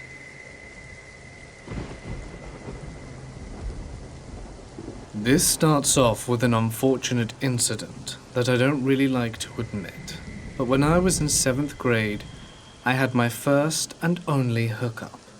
Nothing major happened, but it was enough to make me realize that I didn't want to be involved in that kind of thing, and was a pretty huge prude from that point on. The guy this involves, his friend and my friend and I, had all grown up in the same neighborhood, but I had moved to a different neighborhood a few years before, and didn't know the guys as well as she did. I'm hanging out with a friend called Kate at her house, and she says, "Let's hang out with Caleb and Luke." I agree. We go to Luke's house where Caleb was also hanging out. We get there and there's nothing weird at first, and Kate goes, "Hey, so Caleb thinks you're really cute." At this point in my life, where I was very desperate for the approval of others, I was not popular and not many guys had ever been interested in me, so I was very excited about this. Caleb was on the varsity football team which I was cheerleader for, and he was also admittedly attractive. I couldn't believe he was interested in me, and it clouded my already 13-year-old level judgment. We all go upstairs, and this is where things get weird. The guys literally started putting on some explicit content and watched it in front of us, like literal DVDs. I was weirded out, but again, I had no experience with guys, and it didn't bother me as much as it should have. I was desperate to prove to this guy that I was cool, so I said nothing. After a few minutes, someone suggested that we play 7 Minutes in Heaven, and of course, I got paired up with Caleb. Kate knew my bad luck with guys, and I think she had good intentions, but this was definitely not the right way to go about things. So we go into the bathroom and small things happen. By normal people's standards, I guess. Then we come out. I was very naive and knew nothing about anything sexual. It was a rude awakening and I wanted no part of it again. We didn't stay long after that. Nothing ever developed further between Caleb and I was glad. Fast forward to sophomore year of high school, I had completely forgotten about him. I was a totally different person at this point. Super goth, career-oriented, as a budding opera singer, and very anti-relationship because I saw it as distracting from my goals. That day with Caleb had some very negative lasting feelings on me where sex was concerned, and I had become very afraid of it and ultra-protective of my virginity and innocence.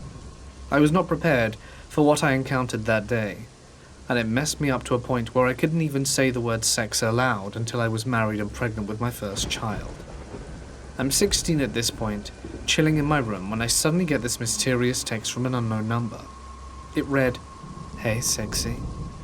I asked who it was, and he said, "I'll give you a hint. We had sex." I informed him that was impossible because I was a virgin, so he must have the wrong number. He says, "Well, we almost did." I again said that I'd never had almost sex with anyone. As naive as I was when I was 13, I would have never let it go that far. So he finally says, "It's Caleb, don't you remember me? We hooked up." And the memories came flooding back, and started saying some really gross things that were really triggering. Now I admit, I was on a bit of a high horse about my modesty, because I would not be taken advantage of again, and was proud to have my priorities straight. I lost my temper and told him, "How dare you think that I do anything with you? Leave me alone," and a few other choice words I sort of regret, which didn't go well. He lost it and started screaming over text about how stuck up I was, and then the kicker was, "Whatever, I know where you live. I'll come and end you if I want." I freak out and immediately call my dad crying. He came home from work and we called the police. They went and spoke to him, but ultimately did nothing.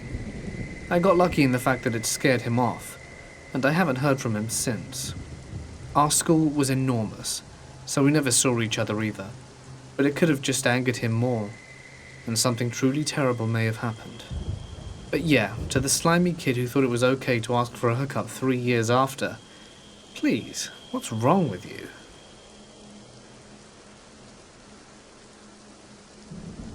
Jerome, Arizona. Have any of you ever been there? I've been to many tacky and purely touristy ghost towns and tours, but when I arrived in Jerome, it felt different from the start. It's a quaint little mountaintop town in Arizona, partially isolated from a fair amount of the area, and is part of an odd amount of tragedies ranging from mine cave-ins and massive tuberculosis outbreaks. I'd heard about this place by a friend who lives in the area, and eventually planned to stay via Airbnb with a nice old couple during my visit, to visit the friend that told me about this place. When I arrived, I was surprised at just how quiet the town actually was. Beside the bar, everyone just seemed in harmony with the history of the town. Beforehand, I had made arrangements to go on a ghost tour with a pair of old local guides, father and son, who just happened to live in an old cathedral, to show me around some of the more popular haunted spots. We began the tour with myself and a young couple also staying in the town for the night. As I started to talk to the guides, I learned much about the town and their personal experiences through the years. Stories told to me of homeless men who had been dead for decades, and nuns who pushed the older men of the guides down a set of stairs when he first moved into the church. We visited the usual spots: old mines, abandoned hospitals turned into stores, and finally, an old coffee shop that used to be a very popular bar and eventually speakeasy. This was the place that changed my view on the paranormal. As we walked in, I immediately felt different. It was said that some man still resided there that died during the Prohibition era, and he would sometimes interact with people if he found them worthy of his time. In the shop, there was also a single couch that remained there from the era that was said he would sometimes sit and relax upon with others. Anyway, as I said, I felt different. I could tell the guides could too at this point, so we got settled in and started asking some simple questions. After a while, we started to get a response. Slight knocks on the door to the bathroom and the walls. We all thought it may have been a coincidence or just a hoax pulled by the guides that we were going, and knows we could be getting louder.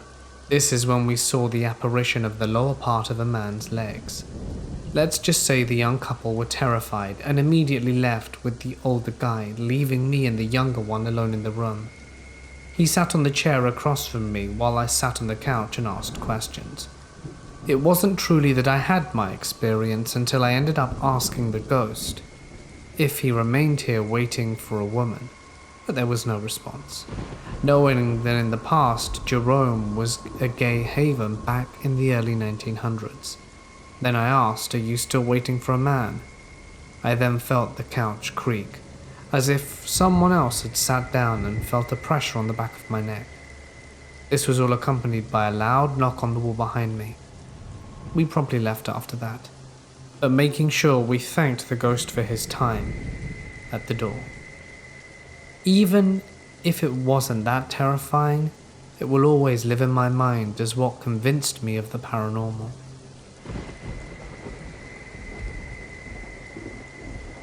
I met this kid at my hockey practice in March.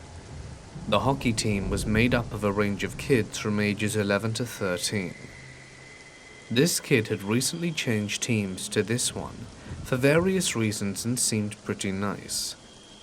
We all got along pretty well, and one day after a game he introduced our parents to each other, and we all went to a diner for lunch after that. His family seemed nice and he seemed like an average kid. I invited him over, and we bought a bike and scooter to the park, and played hide and seek in the playground.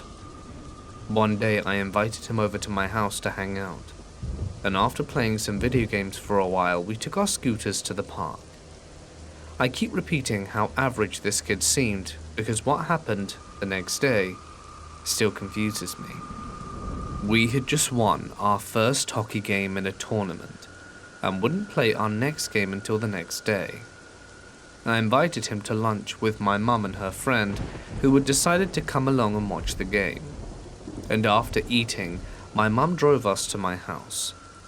He lived in a pretty bad part of town, so I had always declined his mum's invitation to come over.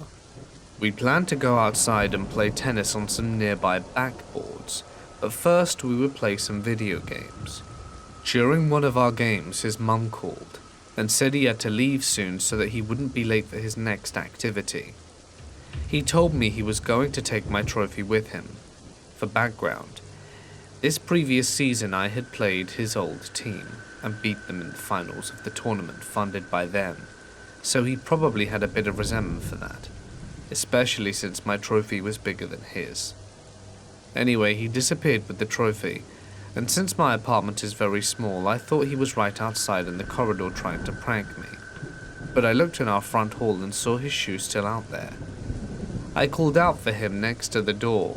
"You left your shoes," and I got no reply from outside, but I heard a slight shuffling from inside a walk-in closet next to our front hall that was used for my mum's extra clothes that did not fit in her small closet.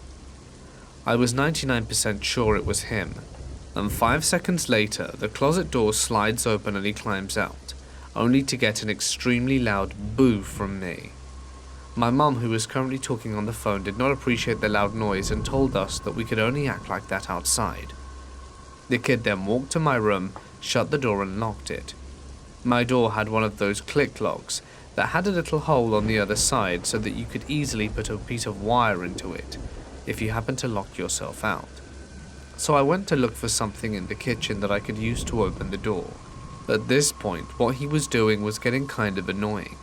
My mum got mad at me for rummaging around in the kitchen at that moment, when the kid walked out of my room and over to the kitchen. He was supposed to be leaving, and instead he was stalling in a really creepy way. When I looked over, he was in the kitchen holding our biggest steak knife and was handling it as if he was imagining what it would be like if he ran it through someone. I couldn't take this, so I went to my mum's room and told her the kid was holding a knife.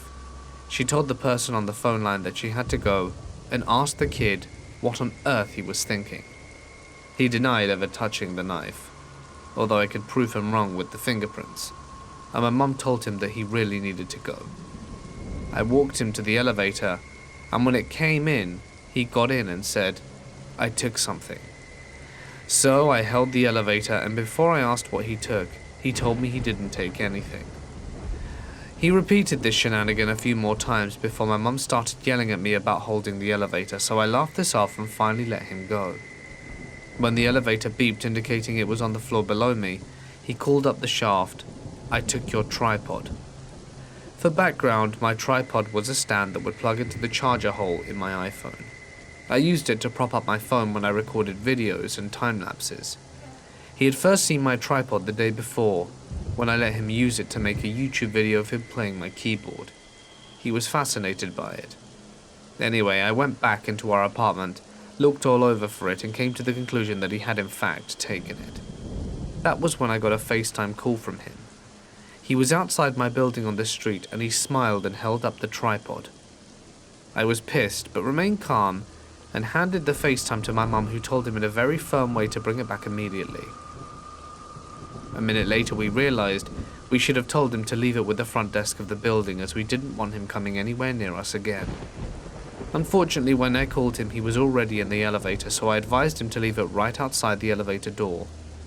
I was not concerned about this, since we only have 2 sets of neighbors who dominate all the other apartments on our floor and are almost never in the country. I stayed on the FaceTime call with him until he got to my floor, and I watched him put the tripod down on the floor in front of the elevator, and I never saw him go back since he covered the camera with his finger. For the next few minutes we heard this kid walking around outside our front door. He must have been there quite a while, because after 15 minutes I FaceTimed him again, and he was just walking out of the lobby. Please note there were quite a few buzzes before he answered, so he'd probably been sitting in the lobby when he got tired of being outside our house. We quickly called the front desk and said the kid was not welcome back in. I don't know if the kid was just bored or what. I had learnt the day before that he was obsessed with Pennywise the clown. I don't know very much about him, so I don't think it was pretending to be him. I wonder why he felt the need to steal a $5 tripod that I would have most likely given to him had he asked for it. I don't know why he was in my mother's closet. It also confuses me why he handled and inspected one of our kitchen knives. To this day, I wonder what would have happened if I had not notified my mum that one of our knives had been in his possession, or if I had not told him to leave the tripod outside the elevator instead of coming to the front door. I may be seriously overreacting, but it was quite disturbing to me. I'm still playing hockey on that team, and I'm going to go see the kid again tomorrow. It may have all been laughs for him, but did I mention that he continuously begged to stay for sleepovers even though I barely knew him? After this, it's a definite no-no, and I don't think I will ever invite him to my house again.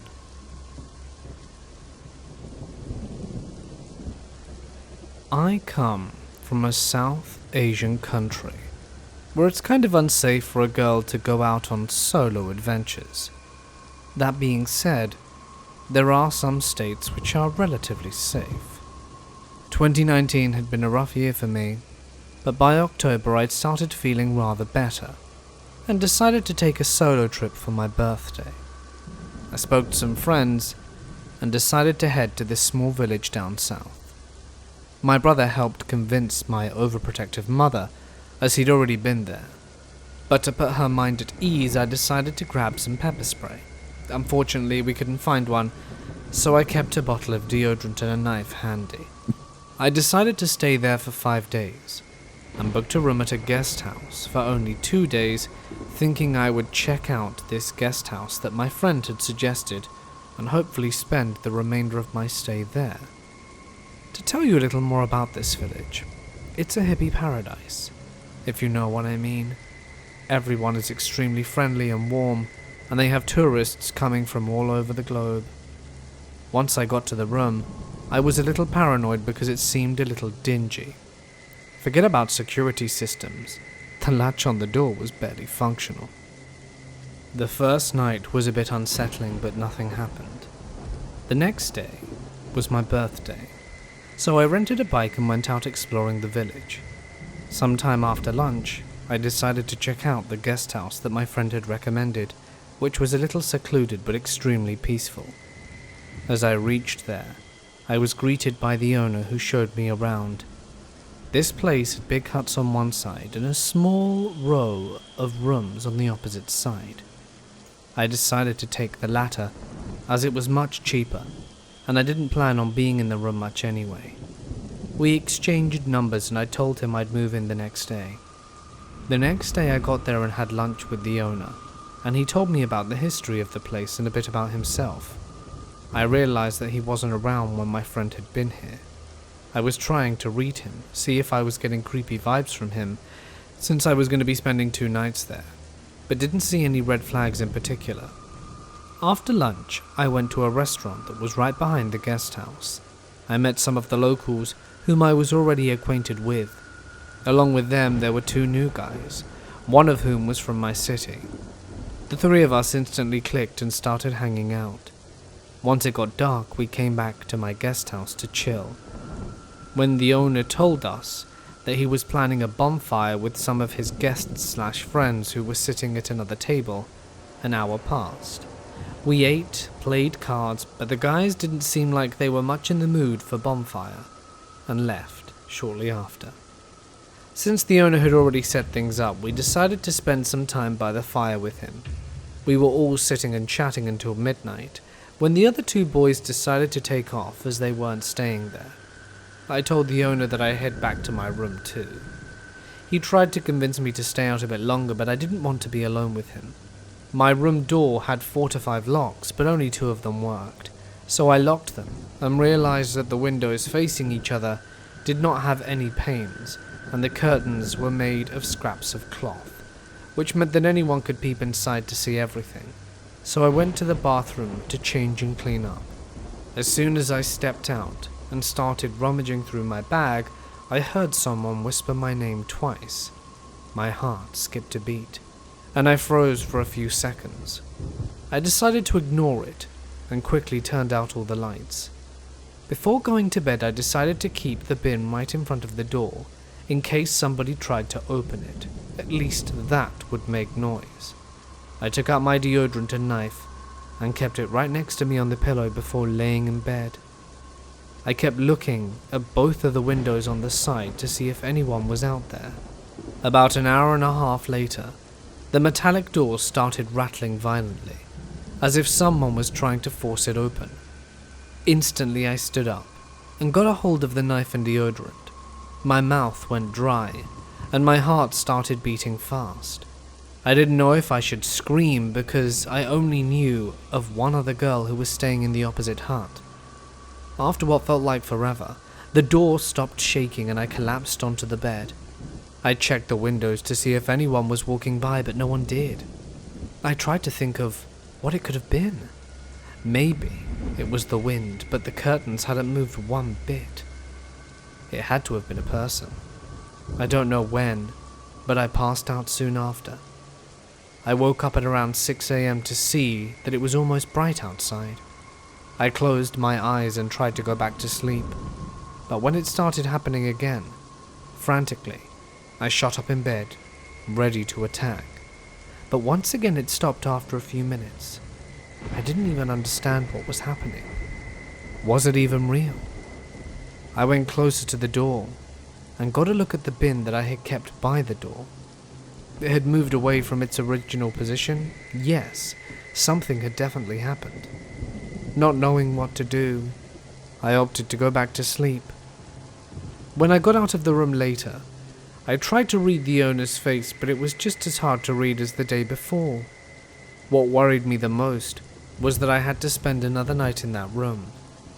I decided to not let that thought spoil the day, and went out with the two friends I'd made for a trek, and then watched the sunset from the hilltop, where all the locals gathered to play music in the evenings, including that owner. My new friends and I went somewhere else after that, and at around 10 I decided to head back to the guest house for dinner. As I was nearing the hotel, I got a text from the owner asking me where I was. I didn't think much of it because it was late, and he was probably wondering if I was safe. I didn't reply as we were almost there. When we sat down on the futon, the owner said, "I was just about to text you," and showed me the message he typed on his phone. "I was just thinking about you," read the message. I'm not sure what that meant, so I looked at his face trying to read him, and realized he was doing the same. I tried to act normal, and told him where we were. We all sat, met a couple of other people, ate, smoked, and around 11 the guys decided to head to their guest house. At that point I got up and told him I was going to my own room. He looked at the time and asked me why I was ending the night so early. I told him I was tired from all the walking and that I wanted to be up early. He didn't push any further, as there were other people around. I went back to the room filled with anticipation and dread, but thankfully nothing happened that night. The next day I checked out, but my bus wasn't until 5 p.m. I didn't want to be left alone with the owner, so I met up with the guys leaving my luggage at the reception, which was also the eating area. When I came back, I picked up my bag, thanked him, and left. I still have no idea if it was the owner, or the only helper that I'd seen around. Whoever it was trying to forcefully get through my door. Let's not meet.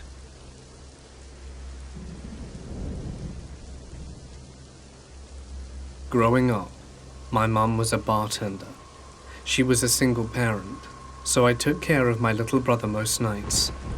One night while I was making dinner, I kept hearing a strange whistling sound, but I didn't think too much of it, because it was storming pretty hard outside. But the whistling sound continued, and it started to sound more like a melody than whistling from a storm. I started to get a little freaked out, and asking my little brother if he was hearing it too. He wasn't. Eventually the whistling stops, but it's still storming pretty badly. Fast forward to the end of the night, when I'm going to bed. I'm climbing the ladder out of my bunk bed and my TV shuts off. I think maybe the power went out, but the hallway light is still on. I try to turn it back on and nothing happens. So I reach around my TV stand and realize that it's been unplugged. At the same time I hear the whistling, only this time it's not in the distance. It sounded like someone was whistling directly into my ear. I could almost feel their breath. It sent chills down my spine. It still sends chills down my spine. At that moment I took off running out of the house screaming. We lived in an apartment with 3 other units, so I woke the neighbors above us. They were a younger couple with 2 kids and offered to come check out the house. I could tell at the time the guy thought I was just a stupid kid hearing things, but was trying to make me feel better. My brother and I waited outside of our apartment while he went inside to check it out for us. After a few minutes he came back. He seemed a little agitated and asked if we were playing a prank on him. This really scared me, and I told him we weren't. He could probably see we were telling the truth by our faces, because I could see the fear roll over his. He said he looked everywhere but didn't find anyone, but was convinced someone was in our home. They invited us to stay in their apartment until my mum returned from work, because they didn't feel comfortable with us staying alone. I never heard the whistling again, but so many other strange things happened to my brother and I in that apartment. I'm convinced it was haunted.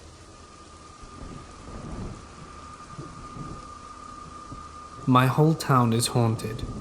So haunted that Town Hall hired an investigation crew to come live here, and then dedicated an entire section in our library to the town's paranormal activity. My favorite and most terrifying story is about the fog monsters. We get this Silent Hill-esque fog every now and then, and according to local legend, the silhouettes of figures can be seen while peering into the fog. Most people recount seeing the silhouettes of children and young adults, believed to be the settlers from the 1700s. There are 2 figures in particular, though, that earn their own stories. One of them is a quadrupedal hound. They're massive, easily 6 foot tall, standing on all 4s. The other seems to be a small girl, but what's noticeable about her is that only her dress really seems visible. Like you can make out her shape and outline just fine by looking directly at her limbs or face, seemingly makes them disappear while the floating dress stays. Although these figures seem dangerous, there hasn't been any reports of them actually hurting people. In my experience, they actually led me home when I was lost one day. I wasn't near them, but there was a wave of fear that comes over you when you see them. It just screams go the other way. While I was lost, they seemed to group and completely block off the roads, standing still just staring at me. I got home by just going down whichever roads they weren't on, so in a sense they were pretty benevolent, but they might have just had a strong sense of community, as I do live where they did. Back to the 2 special figures though. There's a legend of the girl visiting you in your dreams, mostly appearing in the dreams of children. She beckons you into the woods to play with her. When you wake up, you get a strong urge to go back to the place she takes you in your dream, but apparently no one who's returned to the woods while awake has returned. A lot of people who dreamed of her reported that they've seen her commune with animals, and has sometimes been seen with the quadruped. That leads me to believe that the quadruped is actually this lady's pet. Maybe not, but in my head it's canon for these guys. But these aren't what all the stories here are about. An example is that we have trails out in our woods for 4-wheeling and dirt bikes. Sometimes while walking alone down one, the path straightens where it shouldn't and eventually leads to an opening in the woods. In the opening is a small cabin in a garden, sort of like a berry farm, like the kind in a dugout pit that gets filled with water for an easy harvest. Legend says that a witch lives in the cabin, but the place is very difficult to find. As a child, I tried mapping out all the woods here to find it, but have only ever been there twice, and both times were by accident. If anyone is from the town of Chester, New Hampshire, I can't say for certain that you'll encounter anything if you come here, but almost all of the residents have. Check the library sometime if you're in the neighborhood.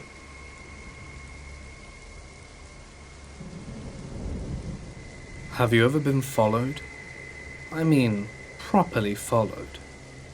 A lot of people don't appreciate just how sinister it truly is to experience this. To look behind you to know that someone is right there watching your every move, waiting for who knows what opportunity to strike. I'll take you back 2 years. I went to the store late at night at around 9 or 10, due to my job. I appreciate it isn't that safe, but I do carry a taser and pepper spray with me for things like this. I should probably mention that I'm quite petite, only about 5 foot tall, and the dude in question is at least 6 foot and twice my size. But this started a while ago, perhaps a year before. You see, a man walked up to me while I was in the self-checkout and started asking me your typical questions. And then your not-so-typical questions. If I had a boyfriend and such. Telling me he noticed me walking around and needed to tell me I was pretty. Things like that. I lied and said I had a boyfriend just for my own safety, and took the compliment. I didn't think anything weird of it, until it happened again, and again, and again. Every time he used the exact same script, the exact same order, and always found me in very closed-off spaces. The first 3 times, he'd never even had anything to buy. The second time, I was on the floor of the makeup aisle, very vulnerable. He said the same thing again, and I politely told him I did have a boyfriend, but thank you. I thought it was a mere coincidence. The third time it happened, I was in the very corner of the store by the vegetables, with nobody near me. He says the exact same thing as the first 2 times, and I finally had to tell him. Every time you come up to me, you've always asked me the same thing, and I've always told you no. I need you to leave me alone and never come see me again. The 4th time it happened, we passed each other, and he realized it was me, so he circled around and followed me to the medicine aisle. I pretended to look at bottles. Every time I took a step to the side, he would too. At that point, as soon as I saw him, I called up a friend, so I would have someone that could hear what was happening, and tried to scare him off. I turned the corner, and I could hear him calling out for me, so I started walking faster. Believe it or not, I ended up running into a police officer in uniform, and even though he was busy and I felt bad for interrupting, I asked him for help. The officer walked me to self-checkout, and the man actually had the nerve to pick the counter right next to me. The officer walked me out to my car, and I could see the guy watching me in the parking lot, probably seeing which one was my car. The last interaction happened a little while ago. I was looking for something for dinner, and walked out of the frozen food section across the makeup. Guess who walked past me at the same time? We crossed paths and I kept walking and checked over my shoulder. He was observing me. I freaked out and hid in the makeup aisle and poked my head out, and sure enough, he was looking up and down the aisle to see where I went. I messaged my mum and a friend solely because I didn't know what to do. When I saw him turn, I went to find the manager, but I could hear his keys following behind me. The manager walked me to the checkout, and once again he picked the counter next to mine. The manager walked me out and he trailed behind me and watched me enter my car. I did a few circles to make sure no one was following me and drove home. Am I being stupid and overreacting? It's the 5th time it's happened now, and after the 3rd I reported him to a different manager, and he told me if he's ever in the store again he'll be removed or banned. But they weren't there tonight. Where do I go from here? The officer that helped me even told me that unfortunately he couldn't do anything else than walk me out. I know I shouldn't go in so late, but it's the only time I can. I know the guy's being creepy on purpose. I just wish he didn't have to.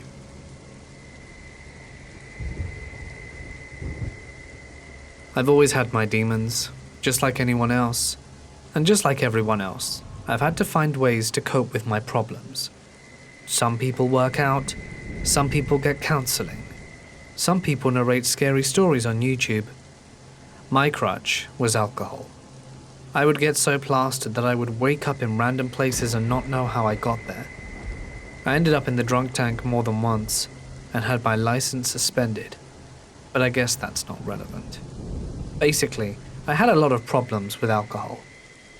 I was at another party getting plastered drunk as usual, and had been talking to this girl for a few hours.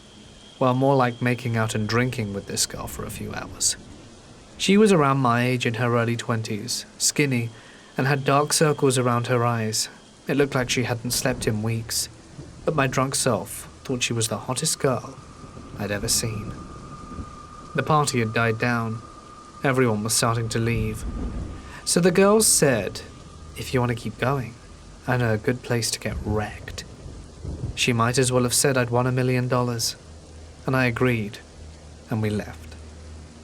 After 10 minutes of driving, she took me to this run-down house in the downtown area of our small town. My wasted self didn't think twice about the shape of the house. I didn't know I was about to make the worst mistake of my life. We left the car and entered it, and I immediately knew this was a trap house. You could tell by the broken glass on the floor, needles on the counter, closed blinds, and a haze of smoke in the air. God knows what. And for some reason I saw no problem with all of this. My goal of the night was to get blackout drunk. So the girl I was with walked to the fridge and grabbed 2 coolers, a twisted tea, and we shotgunned them, getting cheap liquor everywhere.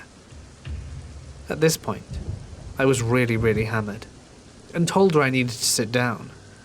She led me over to the couch, and we started making out. A little way through it, she asked me if I'd ever tried coke. I had, and she asked if I wanted to try some. Not wanting to look like a wuss, I said I did, which would turn out to be the worst decision of my life. She went into her room and came back with a little bag of whitish brown powder. I should have known then it wasn't what I was expecting, but in my highly intoxicated brain I didn't really notice. She put 2 little lines on the table, rolled up a 20, and handed it to me saying, "Ladies first." We both laughed. It was a situation like 2 friends sharing a cold beer. I bent down and took the whole line trying to impress her, and 2 seconds later fell back. This was not coke. This was something no person should ever feel. It was the most powerful high I'd ever felt. There are no words to truly describe what happened. My vision faded to black, and then exploded into a mess of lights. After a few seconds when the light faded, I woke up in my childhood house in my bed, and flew into my closet from the kitchen sink. There was a massive fighting arena. I had boxing gloves on and was fighting a monkey demon with tire arms. It morphed into my mother, who said I was a disappointment for not graduating in mechanics class, and punched me in the face and sent me down to hell. After a few hours of crying, I was really messed up. It was disgusting, horrifying, the stuff I saw. I woke up the next day on the floor, half covered in vomit, still feeling really messed up. I ran to her sink and threw up at least 5 times. She casually walked out of her room and gave me a smirk. What a rough night. Like, what she put me through was funny.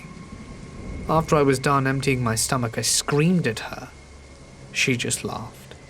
Pretty intense, right? It's Fade.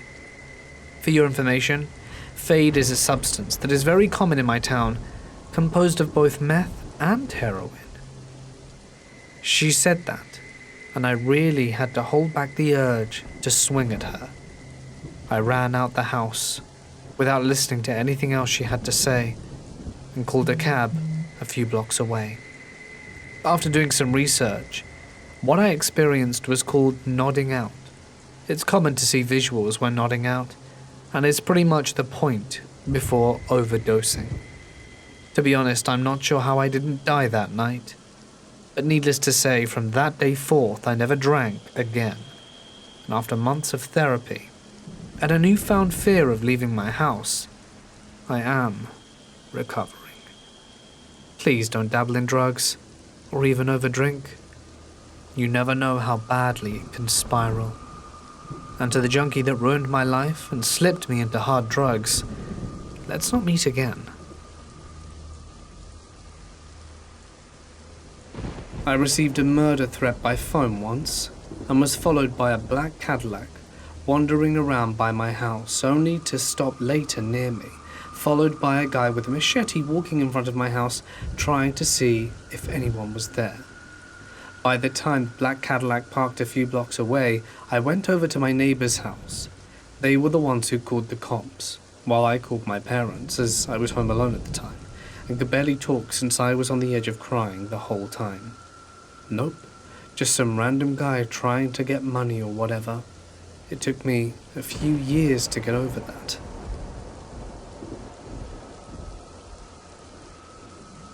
My mum's best friend came for a visit. Her friend also brought her boyfriend too. He was weird, something was off about him. A week later, my mum's friend dumped him. He was so enraged, he brutally murdered her. When they were searching for her killer, my mum tipped them off that he was the one that did it. She was sure it was him. Came to find out, my mum unknowingly spent some time alone with her best friend's murderer in our house.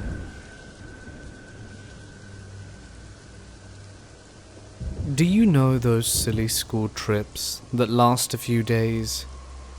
I used to go on many of those, as many as I could in fact.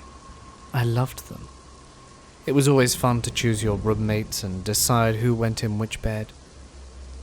I would have been about 11 or 12 at the time. Everyone else involved being roughly the same age. This trip was meant to be like any other, and was for English class. It was about a certain author that we were studying. The day started ordinary. We got off the coach and went up to our designated rooms. In the room was a shower and toilet, and 4 bunk beds. One was closer to the door, and the second was parallel to it on the opposite side of the room. I was on the bottom bunk. My friend Rosa was on the bunk on top of me. My other friends, Eloise and Noelle, were on the other bunk. Eloise was on the bottom, and Noelle was on the top. To get into our room, you had to go up 2 flights of stairs, and into a little foyer area. From there you had a door directly to the left of the foyer entrance. Go through that door, and there were 2 more doors, one to the left and one straight forward. The one directly in front of ours. It's important to note that some friends of ours were in the room to the left. We were allowed to go out in small groups into the town/village area as long as we were with a teacher. I remember my room and the room next to us, and went out to grab some snacks and food, as we would not be having food until the next morning. As our room was bigger, we went in there to enjoy our feast. It must have been around 6 p.m, perhaps even later. Our school was very friendly. Everyone pretty much knew everyone, so we would have a set time where we would all go down to talk, socialize and play snooker, and watch Love Island with subtitles, or just generally chill out. Our teachers would join in as well. It was quite fun. We would usually go up to our rooms at around 10 to 11. That night we went up at 10.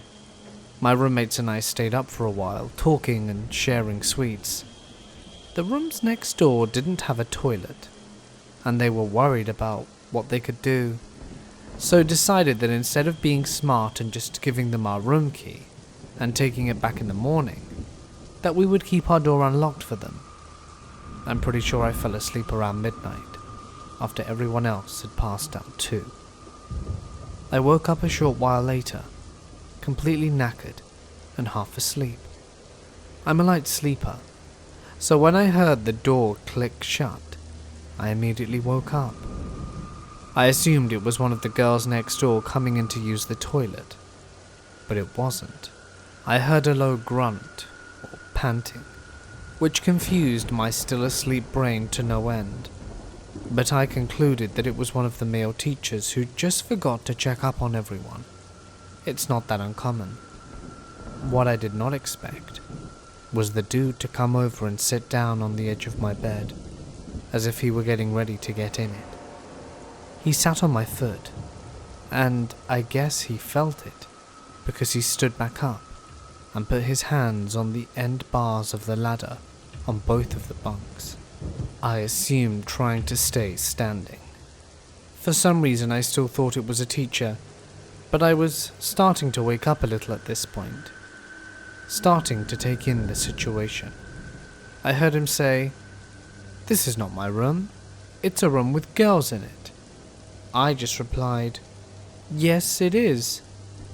It was weird, it wasn't really a question, and he didn't sound confused or embarrassed. He stated he was in a room full of young girls. He knew where he was. I'm pretty sure he purposefully looked for a girl's room. He also didn't speak very normally. Looking back, I'm astounded as to why I wasn't freaking out. Note, this is only the first night. A lot of crazy things happened on that trip. Some which will haunt me forever. Always lock your doors, no matter what. Be smart, be safe, and remember, if something happens to you, especially if someone does something to you, it's never your fault. You're not alone. Anyway, I heard slight shuffling and the door clicked shut again. That's when it clicked for me. There was an unknown man in our room.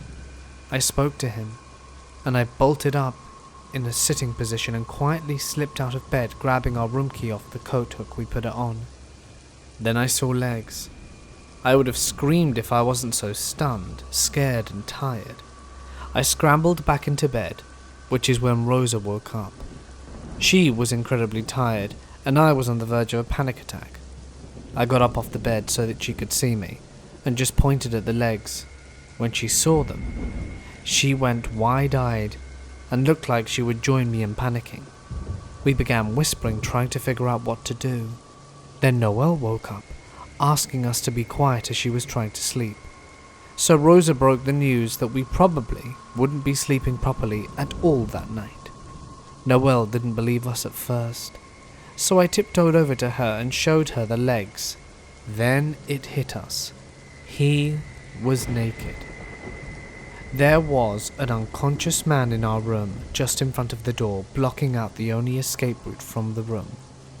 So far it wasn't looking great. I went over to Eloise and shook her awake.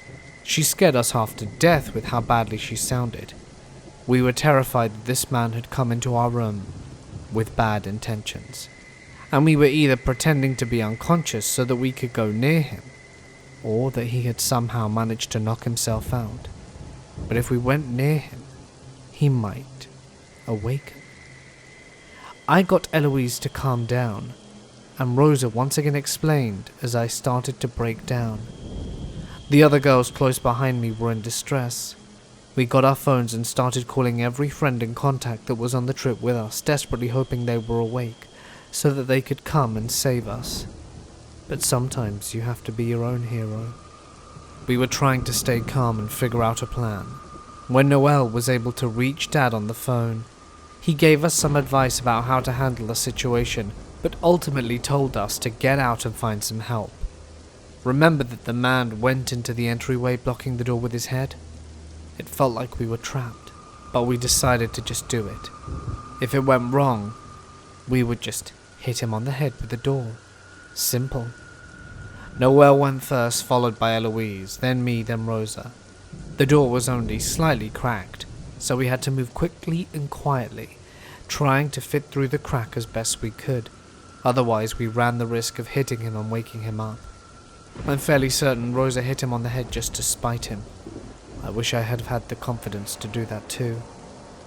We went through both of the doors, out into the open space and foyer area, and left the end of the area. One was the male teacher's room, and I remember frantically knocking on the door, still being careful not to wake the man or anyone else up, but no teacher answered. So we kind of just stood there in the middle, freaking out, crying ourselves a river. Looking back, I feel kind of stupid, but I can't change the past. Then all of the teachers on the trip came out of a corridor talking quietly. Obviously seeing us sobbing, seeing me and Noelle collapsed on the floor in a breakdown, was not what they had expected to see that night. Apparently the man had been walking around most of the rooms trying the door handles, knocking on the doors just trying to get in. My male teachers had caught him and taken him downstairs. At that point, he had a bedrobe on. My teachers had gone to one of their rooms to figure out what they should do. Since we were underage and part of the school, they had to call the police. We had to stay up and wait for the police to arrive. We had to go to a separate area where the female teacher's room was and calm down over there. Can I just say that the lady who told us to be quiet, because she and her husband wanted to spend some quality time together and we were disturbing their peace? Screw you. We were traumatized 12-year-olds. When the police arrived, they took the man downstairs, and we were asked some questions and answered some in return. The police told us the man wasn't drunk nor on drugs. He had no reason to be there and had no idea what his intentions were and what he was doing that night. He was kicked out of the hotel and was never allowed back again. But nevertheless, it was quite creepy, and I never wished to see him again.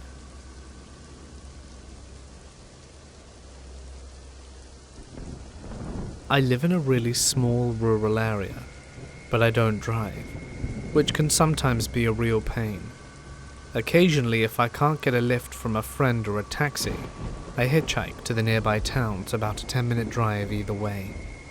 This has never been an issue, as I usually end up finding out the driver knows my parents, either through their work or because both sides of my family are from the area, and everyone pretty much knows everyone. So one day I finish work and can't get a lift home, and decide to hitch, and pretty quickly a car stops. It's on the main road and there are quite a few cars behind the one that stopped for me, so the guy driving pulls off pretty fast. I buckle my seatbelt and say, "Thank you so much," and the driver, who's around his mid-50s maybe, responds with, "Why are you thanking me?" But before I can answer, he says, "I'm not a rapist," and begins to laugh. I'm horrified, but laugh nervously along with him, wondering if maybe he just has a dark sense of humor, which is fine, but this was definitely not an appropriate situation. I put my hand into my pocket and flip my penknife open just in case, but he begins talking casually about the weather, asking me where I'm going, and the rest of the drive goes pretty normally until we reach my village. I say to him, "Anywhere along this road is fine to drop me off." He pulls the car off the road really quickly, and he suddenly seems extremely angry and just yells, "Get out my car!" So I politely thank him for the lift, because that's just how I am, and almost fall out the door trying to get out as quickly as possible. Still to this day I'm not sure if he was serious or not, if maybe he had some kind of mental health issue that would explain his rapid-fire mood swing, or even perhaps he was just trying to scare a young woman out of doing something as dangerous as hitchhiking. I still hitch, but a lot less liberally than I used to. So to the strange man with the creepy intention, let's not meet again.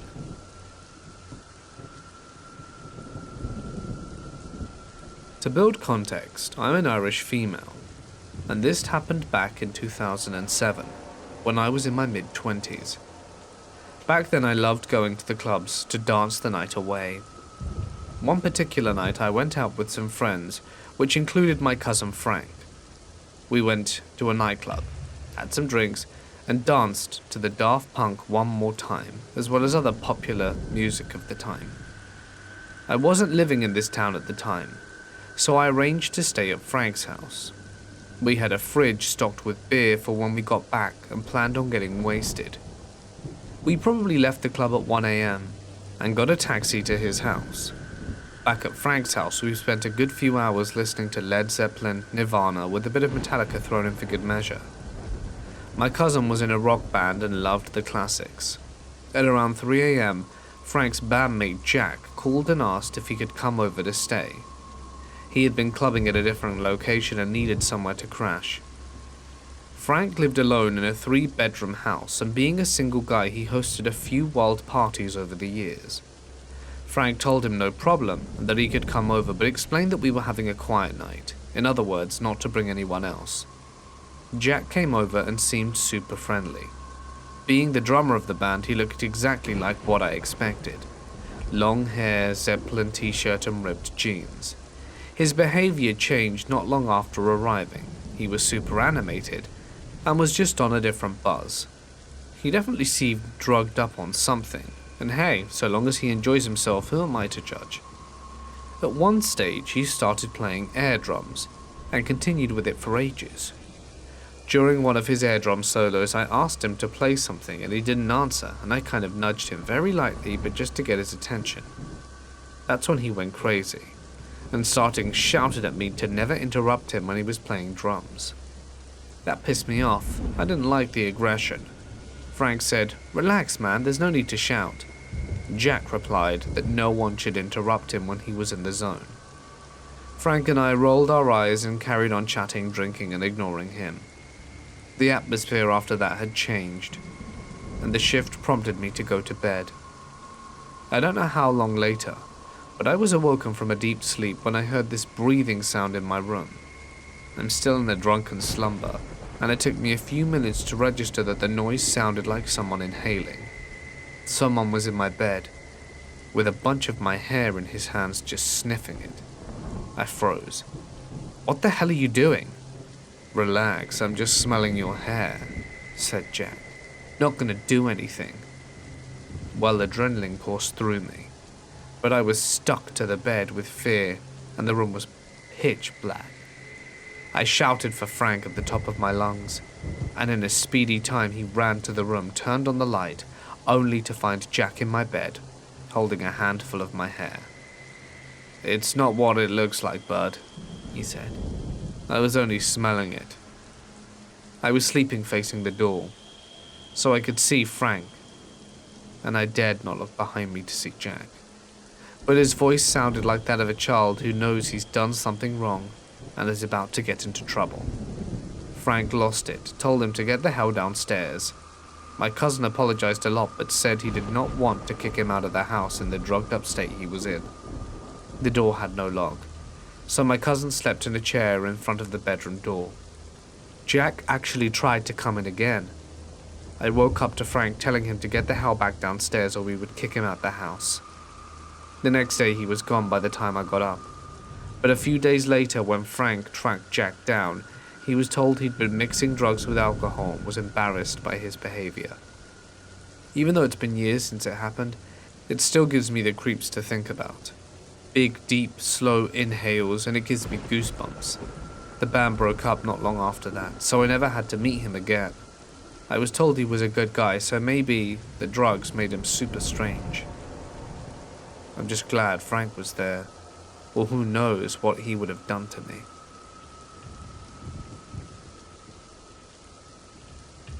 I'm 18 years old. 3 years ago I went down to an abandoned town for work during the summer, where I would meet friends and stay for the next 3 months. I soon learned that this town was very haunted. This town is called Hiawatha in Utah. You can find it on Google Maps if you like. We had a daily routine of driving in a 13-passenger van to the work site, where we would build fences. All day, every day. When it was time to go, we got in the van and turned on the radio. Almost every day. We usually fell asleep on the way back to camp, or at least I did, and everything seemed okay. But one day when we entered the town gates, there was an abandoned white house that no one dared go into. We were listening to the radio, when as soon as we passed the house, it turned to static. At first I thought it was just a glitched radio, but every single day after we passed the house, the radio just turned to static. After a few days of this, my friends and I decided to explore the house and buildings which were abandoned, and decided to first explore the church. We didn't see anything but were still on edge, and we all walked outside, walking along the side of the church, when we heard heavy footsteps coming from the stage of the church. We all stopped talking and listened. For a few seconds there were footsteps and then nothing. We waited, but nothing. So we went back inside and couldn't find anything. We decided to explore some other buildings to see if we could see anything, and I personally didn't see a thing. But my friends claim that when we went down the mechanical elevator shaft, they could see a figure. They even pointed at it for me so that I could see it, but didn't see a thing. We all had an incredibly eerie feeling the time that we were inside those buildings. We got the courage to do Charlie Charlie in the elevator shaft, but when we tried to ask it questions, the pencil just fell off the other. And when we went down the elevator shaft, Usually it would go down slowly to the basement, but this time it flew down and smashed something under us. We could tell there was something under us because it couldn't go all the way down. It was a very creepy place. I don't know who or what haunts the town, but it gives me chills thinking about it to this day.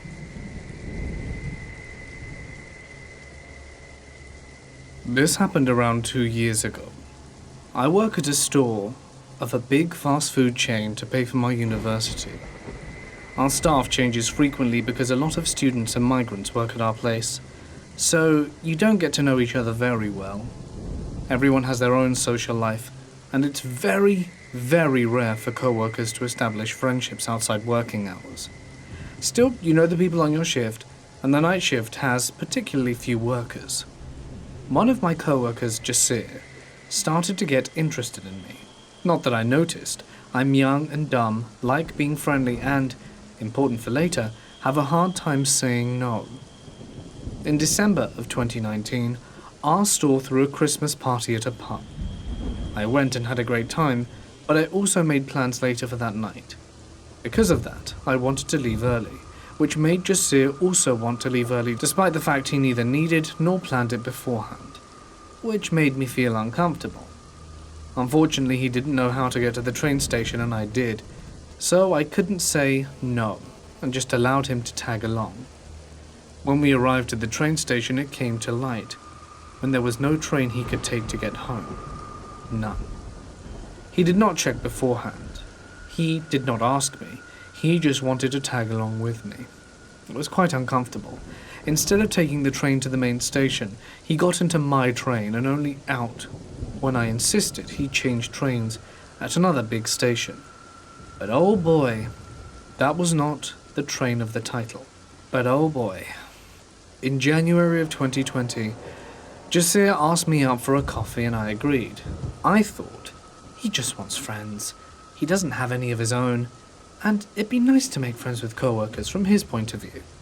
If anything happens, I can just leave. And so I went. First it was okay-ish. We mostly talked about work-related stuff because we didn't share any hobbies. We are not even the same age, nor have the same mother tongue.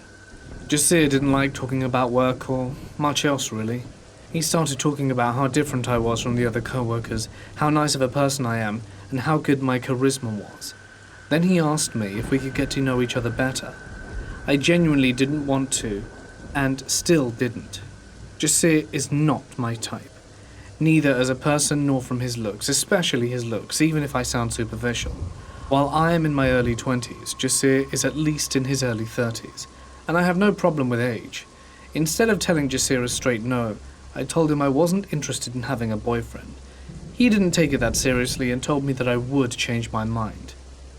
I told him I wouldn't. He, again, was not really on board with that opinion, so I elaborated my opinion 3 times in German and 1 time in English to get it very clear. He always changed to English if he didn't understand something, or if he misunderstood, even if he heard it clearly and just didn't like it. I mean, obviously my opinion is going to change if I explain in English rather than German. We let the conversation die, with him not being convinced. He quit soon after, and I foolishly assumed I was free. But whenever he came to my workplace to place an order, he would ask me out to eat something. And every time I would postpone, with whatever I said the time before. Because of finals, because of travel, because of anything I could get my hands on. Then COVID-19 hit Germany in March, and I didn't see him anymore. I blocked him on all social media in April and hoped that would be the end of it. Today I finished my shift at 3 a.m. and left with my female and very Asian co-worker Wei to catch the next train. We take different trains, so we decided to wait at the main lobby until I needed to go to my platform. In that time, Jasir appeared. He just finished his shift and was on his way home. Wei asked him which train he needed to get, and he said he was walking home. While the conversation went on, I got closer to Wei to get some space between me and Jasir. Wei did not grasp how uncomfortable I was. She just walked away. What did Jasir do?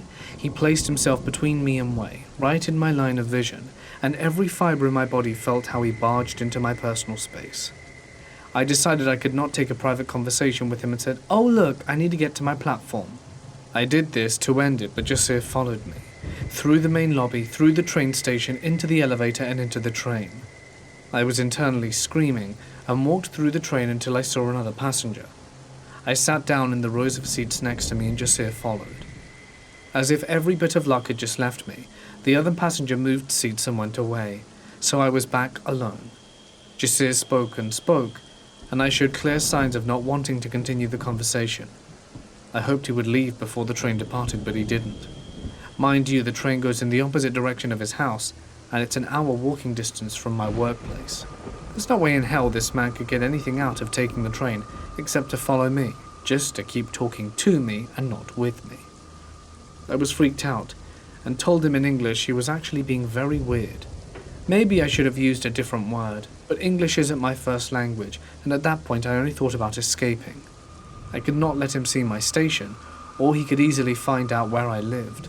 I didn't live very rural, but at 3 a.m. there's no one on the streets, so following me home would have been relatively easy.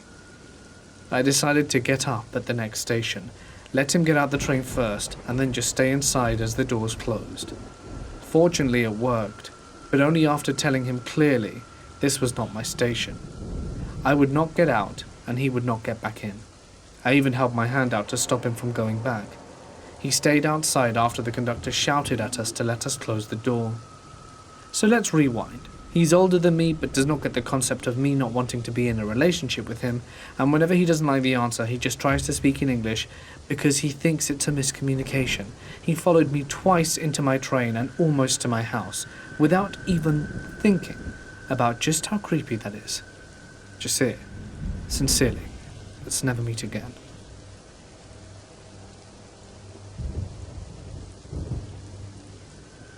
I was once featured in a St. Jude Survivors newsletter when I was about 5 years old in the early 90s.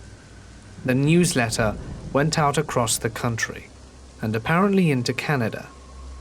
There was this guy named Mitchell that called my family up out of the blue because he had read my cancer survival story.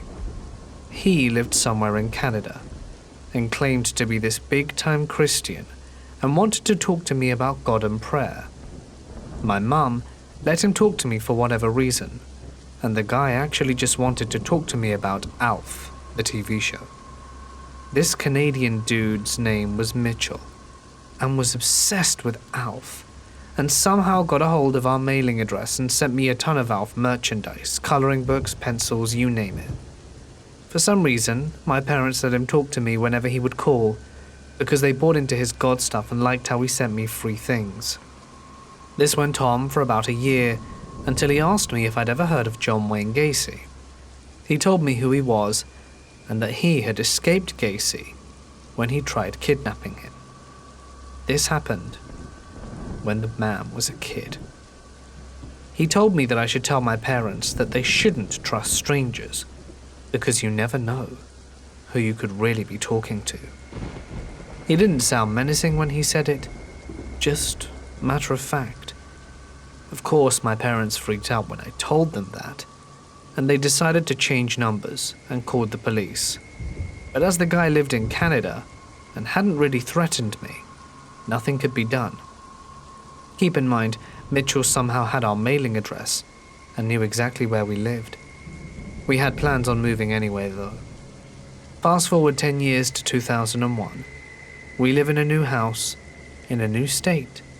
Everything is unlisted. I'm 15, and I receive in the mail an Alf coloring book.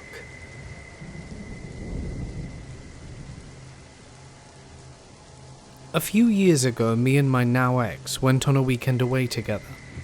We ended up staying at the Hilton Hotel, which was lovely, and we had a really great time.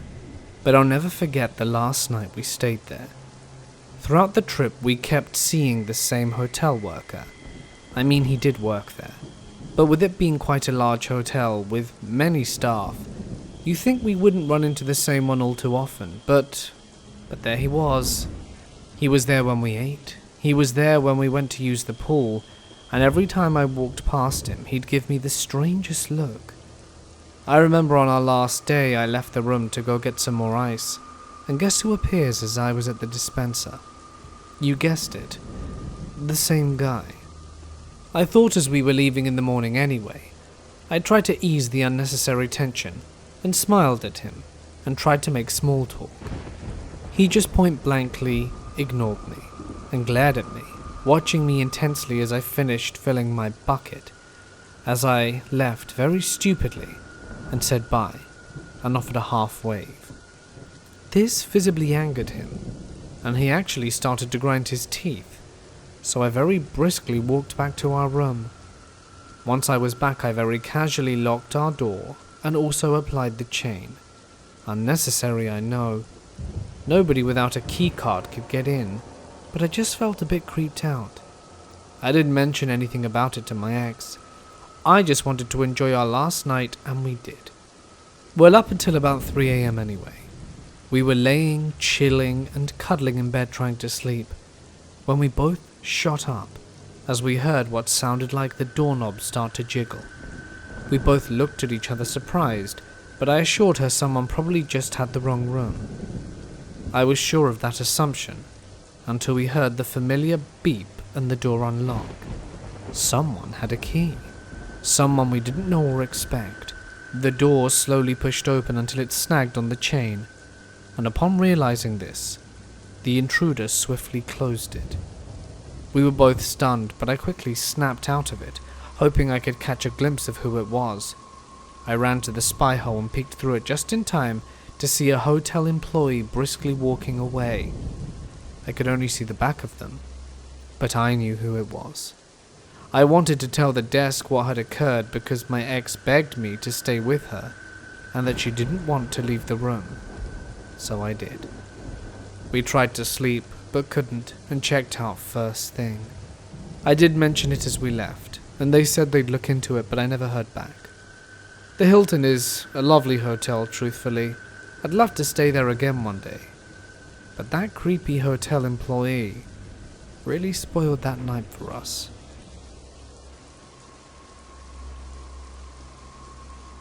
This happened to me almost 2 years ago, in early June of 2020. I was just going over to my friend's house, Anna and Lonnie. They were sisters that lived together, and it was only a 2-minute drive away, so I was always welcome. When I walked inside of their house, I noticed their mum's boyfriend, John, and a man I didn't recognize standing in her kitchen. She told me it was John's foster brother, Matt. I was introduced and went over to the kitchen chairs to talk about whatever we did at the time. He was marginally attractive, but nothing more than that. I would notice that Matt would occasionally look at me while my friends and I were talking. I didn't think much of that, so I brushed it off, and we later moved to another room to hang out for a few hours until I went home. Fast forward a few months. I was going to ask my 2 friends if they wanted to hang out, but my friend Anna told me that she was going to Texas with John and Matt to help move a neighbor's belongings, and wouldn't be back for a week. So, I decided I would still hang out with Lonnie until Anna came back from Texas. When she came back, this is where everything started getting weird. One morning, I noticed I got a message sent from an email address rather than a phone number. Out of curiosity, I decided to open the message and read it. It was John's brother Matt, and him telling me that he got my number from Anna and was hoping it was okay. I personally was a bit confused as to why Anna gave him my number and figured I'd ask her about it later, since I was planning to hang out with her as she was back. A few hours after being back at their house, I asked her why she had given Matt my number. This is when I noticed she looked a bit nervous. I told her I wasn't angry with her, and that I just wanted to know why. She said that she needed to tell me something, and I was confused. Apparently the entire time, to and from Texas, Matt would ask lots of questions about me whenever John would get out of the car to get gas, then immediately stop the moment he returned. When he had asked me if he could get my number and if I had a boyfriend, She told him that I did have a boyfriend and to not try anything, but that she probably wouldn't mind regarding the number. So, she gave it over, albeit somewhat reluctantly. I felt extremely weirded out. Mind you, this man is in his 30s while I'm only 18. I met my current boyfriend in July of 2020 and started dating him in August. This is just for clarification's sake. I didn't want to ruin the mood, so we just dropped it and went on with our day. For the next 3 months, Matt would text at the most random times ever. At first I didn't mind, but over time it would be consistent messages, and when I wouldn't respond within minutes, he would text me every 4 to 5 minutes, and if I still wouldn't have responded, well, it wouldn't go well. Basically, it would be him texting me 99% of the time. He would tell me how much he liked my style, and that he was too nervous to ask for my number when we first met. He would constantly ask me to FaceTime him, or meet up with him because he was a really chill guy and wanted to get to know me. Of course, I would respectfully decline. I didn't feel comfortable meeting up or speaking with this guy on the phone that I'd only met once. I didn't mention that my boyfriend wouldn't like it, since Anna had already told him that I had a boyfriend, so I thought he would have taken a hint. One time he asked if I was available to talk, so I said sure. What's up? I noticed that my message was sent but not delivered, so I figured it was a problem on his end. Next day, he later sent me a message of his response getting offended, saying, "Your silence is confirmation of what I've been hearing was true." It's cool. I got the answer I needed. I didn't even see his message come in. 5 days went by, and he sent another message saying, "Your response barely came in this morning. Must not have been delivered from your end." Which was strange, as I knew it had been. I was in my house, which had a decent Wi-Fi. I didn't feel like communicating with him, so I just never responded and left it alone. Fast forward to Valentine's Day. I was out with my boyfriend and just spending quality time at the mall, having fun, when I heard a text notification ring on my phone, and I noticed that I got a message from Matt. The message contained a GIF with hearts saying Happy Valentine's Day. Now by this time, my boyfriend knew the whole story, so I thought it would be funny of my boyfriend to send a picture of himself saying Happy Valentine's Day back, and he did.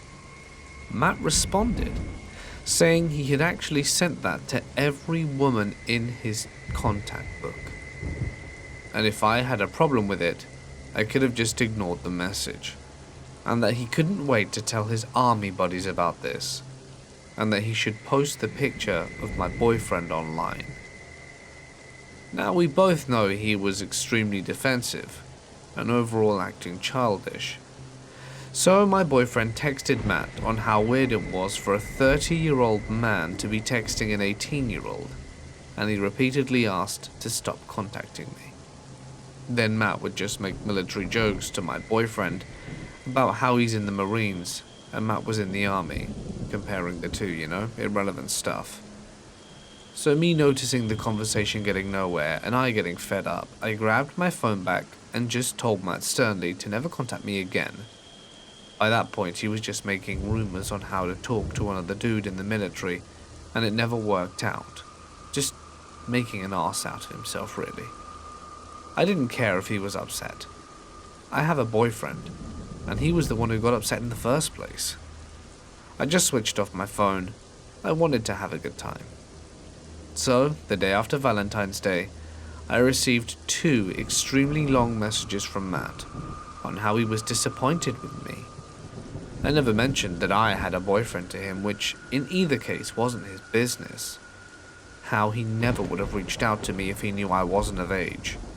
Or, the most disturbing thing of all, how he would have shown up at my house confronting me about this and how embarrassing it would be for me. I have to say I never told him where I lived, nor did my friends, because I told them not to mention anything about me to him because I began feeling uncomfortable around him. And if somehow he did find my address, I would have had my dad open the door and speak to him himself. My dad was a sheriff, ex-army veteran who served in Vietnam. He's really strong for his age too. If this guy tried anything, I don't think he'd have had a chance. I never responded after this and told my friends and parents everything that happened, and they told Matt he couldn't move into their house since he planned on moving in with them for a few months. I never heard anything else about him, nor received a message from him, and I hope I never do.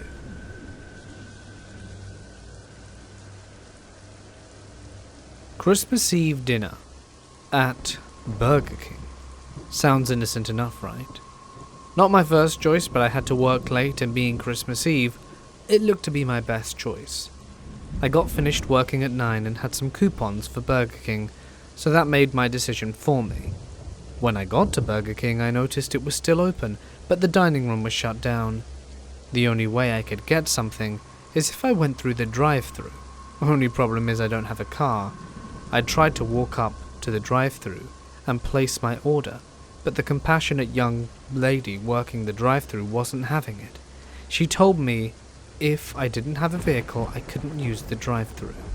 I became rather aggravated and began saying things I'm not proud of. At that moment, an older woman wearing shining armor appeared on the scene and offered me to jump into her car and order my food. At first, I turned her down, not wanting to be a bother, but after some convincing I decided to accept her help. And after ordering my food, it took so long to get it that I missed my bus and got upset. So the nice woman offered me a ride home, and I kind of felt off-put by the offer and declined. She was persistent, but at the same time nice, and convinced me to take her offer.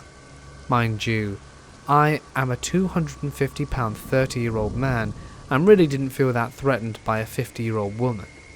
If the circumstances were different, I would have not taken the ride. After I told her where I lived, we proceeded home. About 5 minutes from my house, she made a wrong turn. I explained that I lived the other way, and that we needed to turn around or let me out here, and I could walk the rest of the way. It was then that the woman's demeanor changed, and she told me that she could not let me spend Christmas Eve alone, and that she was taking me to her house. I told her I needed to get home immediately to let my dog out, and that I would be fine. The woman then tried to entice me with cocaine and liquor at her place, but since I'm in recovery, I told her I wasn't interested. She refused to turn around or let me out, and started to drive strangely, not stopping at stop signs, and I'm not gonna lie, my mind was racing and I began to sweat. I knew that I could physically overpower this woman, but what awaited me at her house? I also felt bad about hurting her after all her kindness, but I had to get away before her house, and I didn't know where that was, so I didn't have much time to find out. Then all of a sudden, luckily, the car in front was stopped at a stop sign, and across from it was another stopped also. She had to slow down almost at a stop at this point to where I made my break, jumping out of the car, still moving, and leaving my food in the car and taking off running. As I was running, she stopped, got out of the car, and began to try and talk to me into getting back in with her. That just wasn't an option. I didn't know what her motives were or who she was, but I knew I wasn't willing to risk my life over it. I ran all the way home and made sure I wasn't followed. What would have happened to me if it was 2 years earlier and I was still doing drugs and drinking? Her offer of cocaine and booze would have probably worked. Kidnapping, murder, sex trafficking, organ trading, or something else. Being a man, the thought of the vulnerability most women face every day was so foreign to me that I now understand the fear most women face. I really feel this nice woman had a nefarious purpose. Thinking about it, the ruse of such a non-threatening bait would be perfect to lower the guard of a prospective victim. Any thoughts would be appreciated. I never went to the cops because I thought they might not believe me or look down on me for being scared in this situation. What if, by not reporting this, someone else ends up hurt? Or whatever didn't happen to me, happened to to them.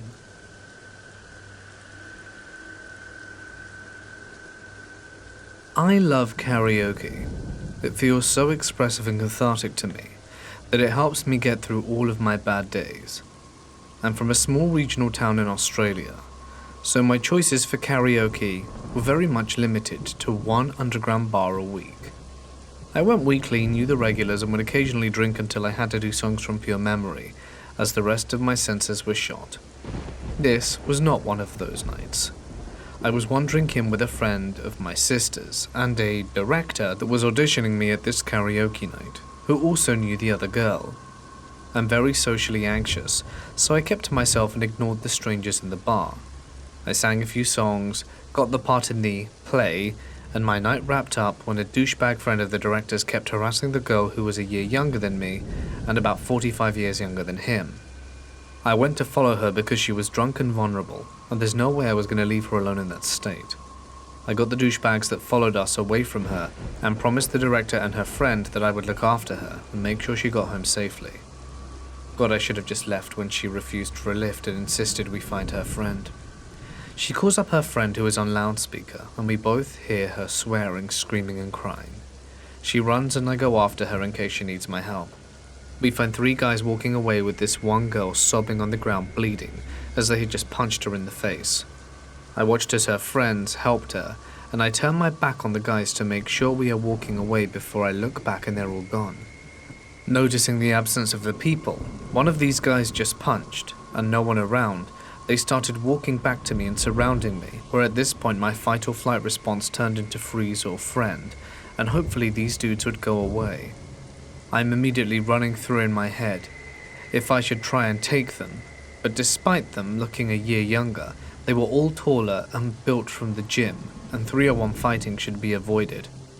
One of the guys starts talking to me and saying that he was watching me at karaoke all night, and how wonderful I was and that I should join them, and he grabs my hand and starts tugging me towards a decrepit abandoned building with no light coming from the area. I pull my hand out of his and slowly just say, "Sorry, but I've got to go meet up with a friend. Lovely meeting you."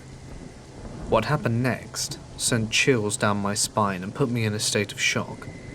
One of the guys moved behind me to block my path, and the other friend blocked me from stepping around the main offender, and I just hear the words, "Oh, come on, Mary McClare. Come with us. We know you come here every week." The guy starts to feel my breast and I step away. "We've come so far, and talking to the guy who runs the karaoke, we know so much about you. And I'm sure we'll bump into one another again if you don't come hang out with us now." To this day, I don't know how the hell I didn't just crap myself there and then. I maintained my poker face, and after 5 more minutes of this harassment and trying to pull me into the dark, which I refused to go to even if I had to punch them and risk myself getting beaten up, just kept edging away. Finally, the group of people had come back, and the drunk girl I was with started shouting obscenities and told me to run. I did a loop around a weirdly shaped post office and ran back to the karaoke place where I told them what happened, and that the guys were still following me. They didn't believe me as they were inside the bar the entire time, because it was winter and cold outside, and told me they couldn't let me in even if I was hiding from the guys, because no one is allowed to go back in after 11 PM no matter what. Absolutely sobbing at this point, I ran to my car and drove off, with the guys watching me drive away. I see a police car stop beside them, which really stopped them from watching me, where I was driving, and get the hell out of there. I filed a police report 2 days later, with some of their words telling me that if I told anyone that they would find me, weighing heavily on me. Nothing ever came of it as the police didn't know where to start looking, and the cops who stopped the guys never actually getting their names or realizing they were the dudes who punched a girl in the face, and the policeman who took my statement didn't give 2 craps, despite the more terrifying details of what they were saying to me for the 20-minute long encounter. In response to what happened to me, they never changed the 11 PM rule and just said, "If someone asks, we'll walk them to their car." I said, "Are you even going to tell your patrons that this is an option for them so that they know and your staff know?" I got a no, and only attended twice more after that, and to this day have not returned.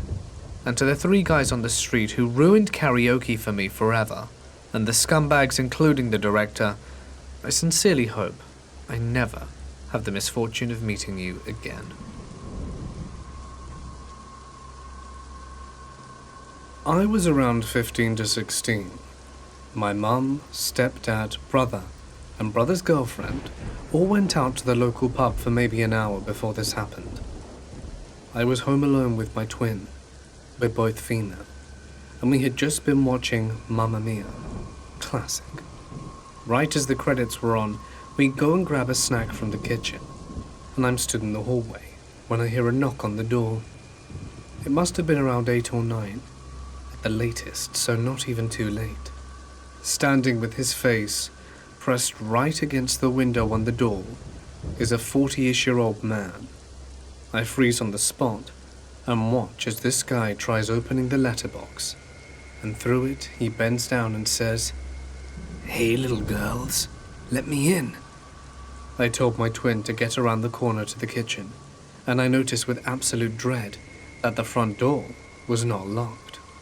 I slowly made my way to the front door, taking slow steps and not breaking eye contact with the guy at all, and quickly put the chain on, as I did not have the key.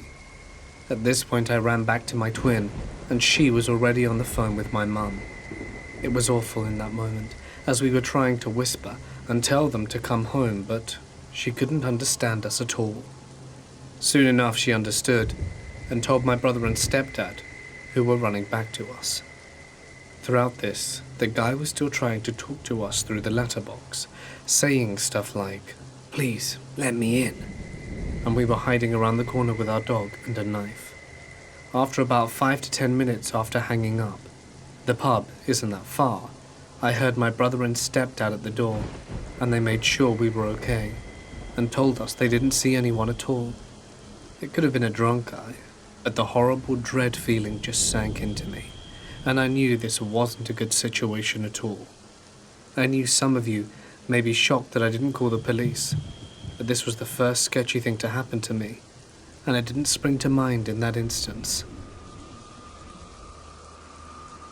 This happened to me when I was 16, and on a site called Stickcam, which was a website chat site. Anyway, I ended up talking to some hackers on Ventrilo, and stupidly accepted a file from one of them. I don't remember what he said the file was, but I tell them I'm going to take a shower, and when I come back, my webcam light was on. I knew right away, and felt very stupid. At the very least, mine had a light. One night when I was around 12 or 13, my parents were gone for a while, and I was just staying up really late, past midnight on my desktop computer, waiting for them to return. Like most people, I had been told a million times not to speak to strangers on the internet, but about half my friends list on MSN were people I had never met before, so I was chatting to a bunch of them. When out of nowhere, one of my online friends had told me exactly what I had been doing the past hour or two, e.g. that I had been eating, drinking, playing with, when I had gotten up last, things I had never mentioned in my chat. I instantly get a horrible feeling in the pit of my stomach. My desktop was set up in front of a big window, so as far as I knew, this person I had been talking to, that was supposed to live in a different country to me, had found my address and had been watching me through the window. Turns out, he had somehow hacked into my webcam, which I always left plugged in even though I had been warned not to when I wasn't using it, and had been frequently watching me through it whenever he wanted. It's been 10 years, and I still have all the cameras on my devices covered in thick duct tape.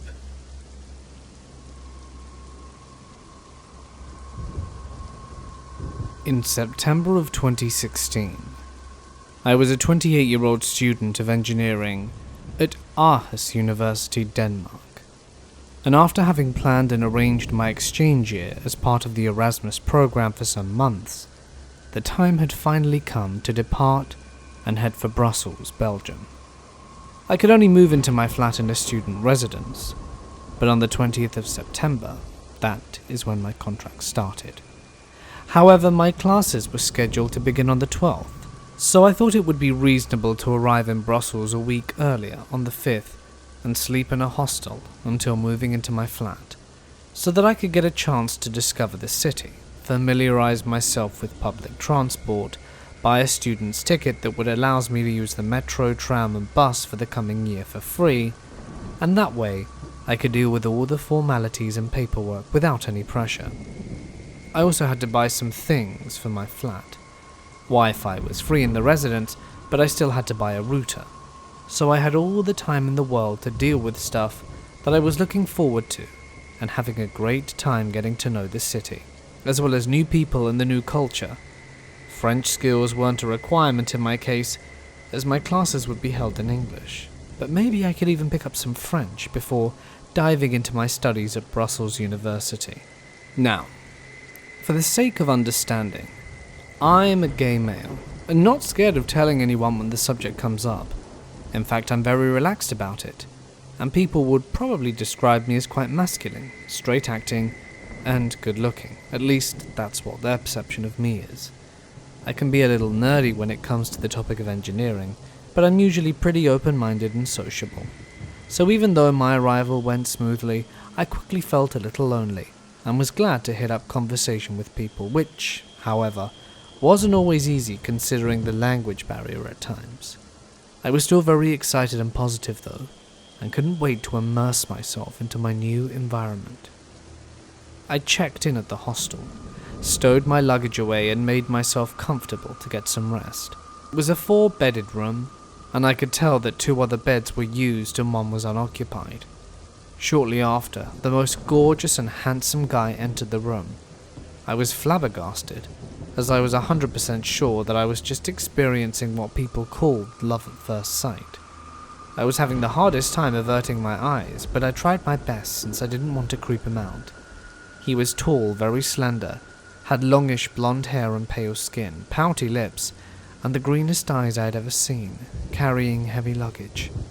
He entered the room and greeted me with a bonjour and a shy smile. He looked a little exhausted, so I figured that I should leave him alone and not strike up a conversation with him right away. I took a short nap, and after some time had passed and gathered all my courage, I struck up a conversation. "What's your name? Where are you from? What brought you here? How old are you?" The usual stuff. I just had to get to know this beauty.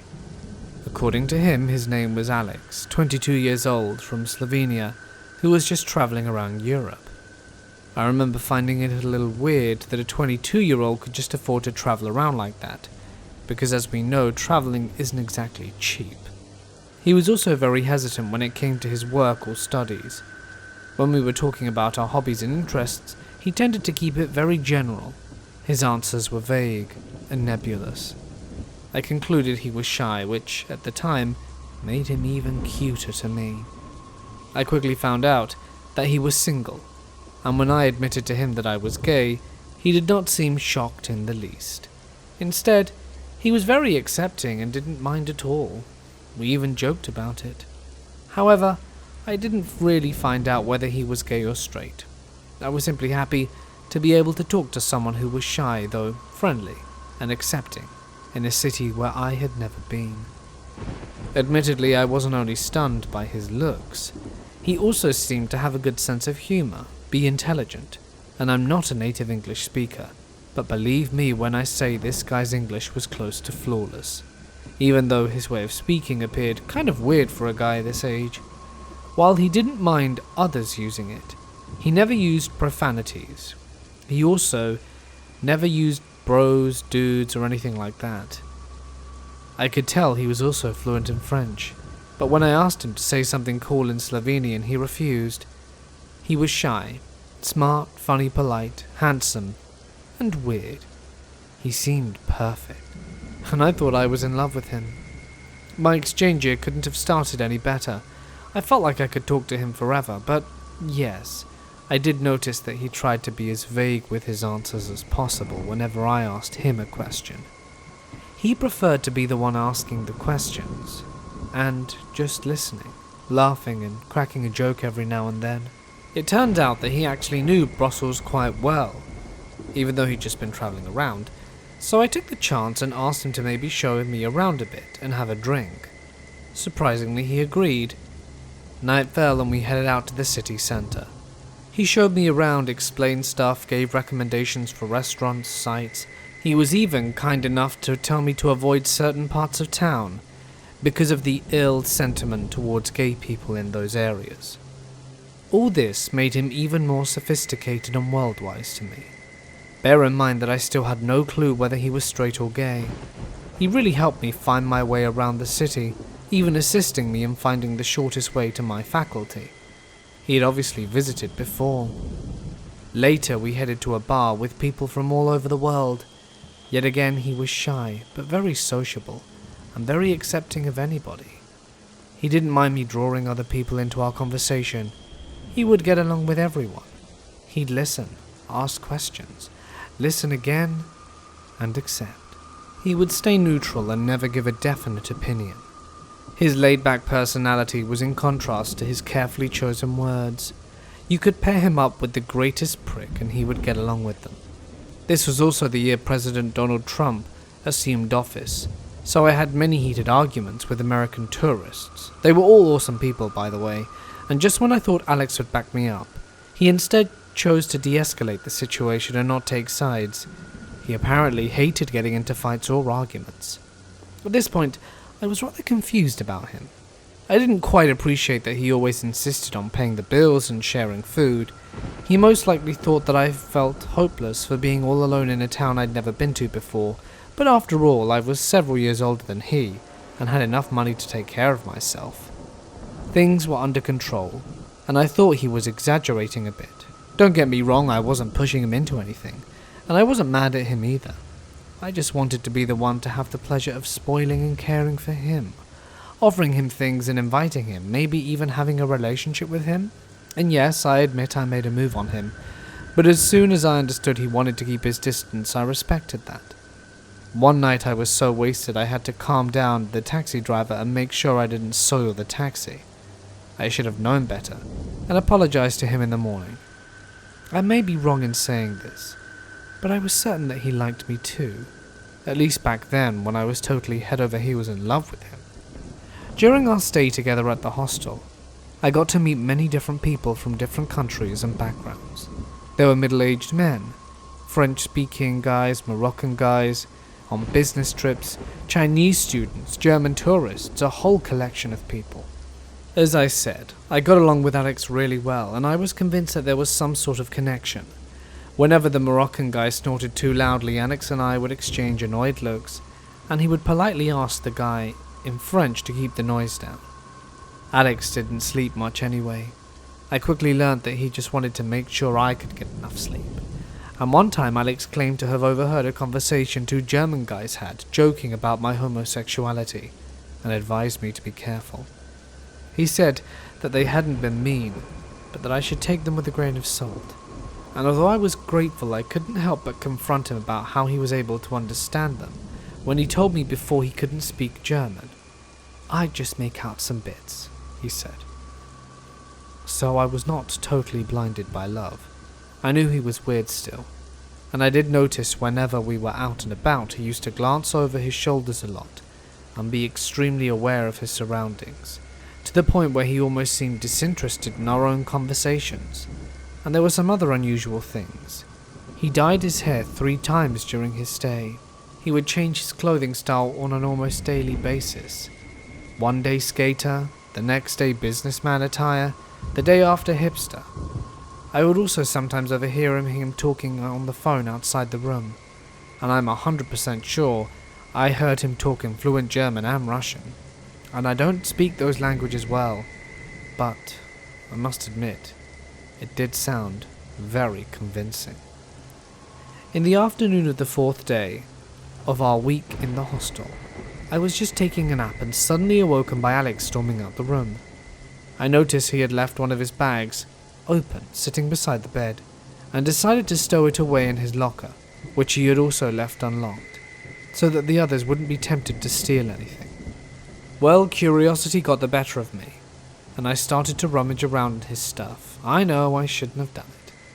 I found an additional mobile phone, European, Russian and Swedish currency, and 3 different passports, different issuing countries under different names with different birth dates and slightly different pictures. You could tell it was him though. I also flipped through a notepad full of notes in different languages and handwriting styles. I was creeped out at this point. I was sure that he pretty much lied to me all along. Nothing made sense. He claimed to be from Slovenia, yet I'd never heard him speak it. He also seemed to refuse to speak it. He also claimed not to speak German, yet I was absolutely sure, as I said, that I heard him speaking German. And what about his Russian skills? And the rubles in his bag? Why did he have a Swedish krona? And where were all these passports from? As well as his constant changes in appearance. I decided I wasn't gonna confront him directly, as I didn't want him finding out that I'd been going through his stuff.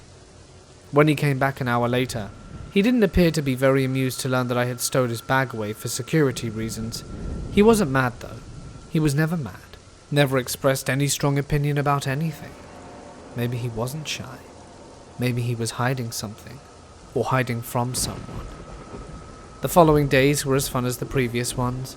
We spent our time together when we had the time, went for drinks at night, discovered this huge diverse city, and went shopping. Visited some sites, went out to eat, and yes, of course, I had a hard time containing myself whenever he undressed to use the shower. And yes, I could get a little touchy-feeling when we were tipsy. I even went ahead and tried to kiss him on a few occasions, making sure that it was just me joking around. Often, he used to shrug or laugh it off, considering my drunkenness. He never played along with my advances, but didn't seem to mind me making a move on him either, and his enigmatic behavior and mystery made it even worse. After the incident with the bag, he made sure his belongings were always stowed away in his locker, and I think he grew a little suspicious, so I wasn't really able to find out more, and he definitely wasn't going to open up by himself. Those days were a crazy roller coaster ride full of action, new experiences, mystery, and emotion. There were some other occasions where I tried to trick or challenge him, but to no avail, and I quickly gave up my attempts to try and find out more, and decided to be content with the great time I had with this stranger. After all, I had realized that despite everything, he wasn't a danger. His stay at the hostel came to an end, and Alex had to leave first. It was the most awkward goodbye I'd ever had. He had already given me his number, and I tried to message him via WhatsApp many times, but never got an answer. Whoever Alex really was, I would die to meet this wonderfully creepy guy again, and to find out what he really was about.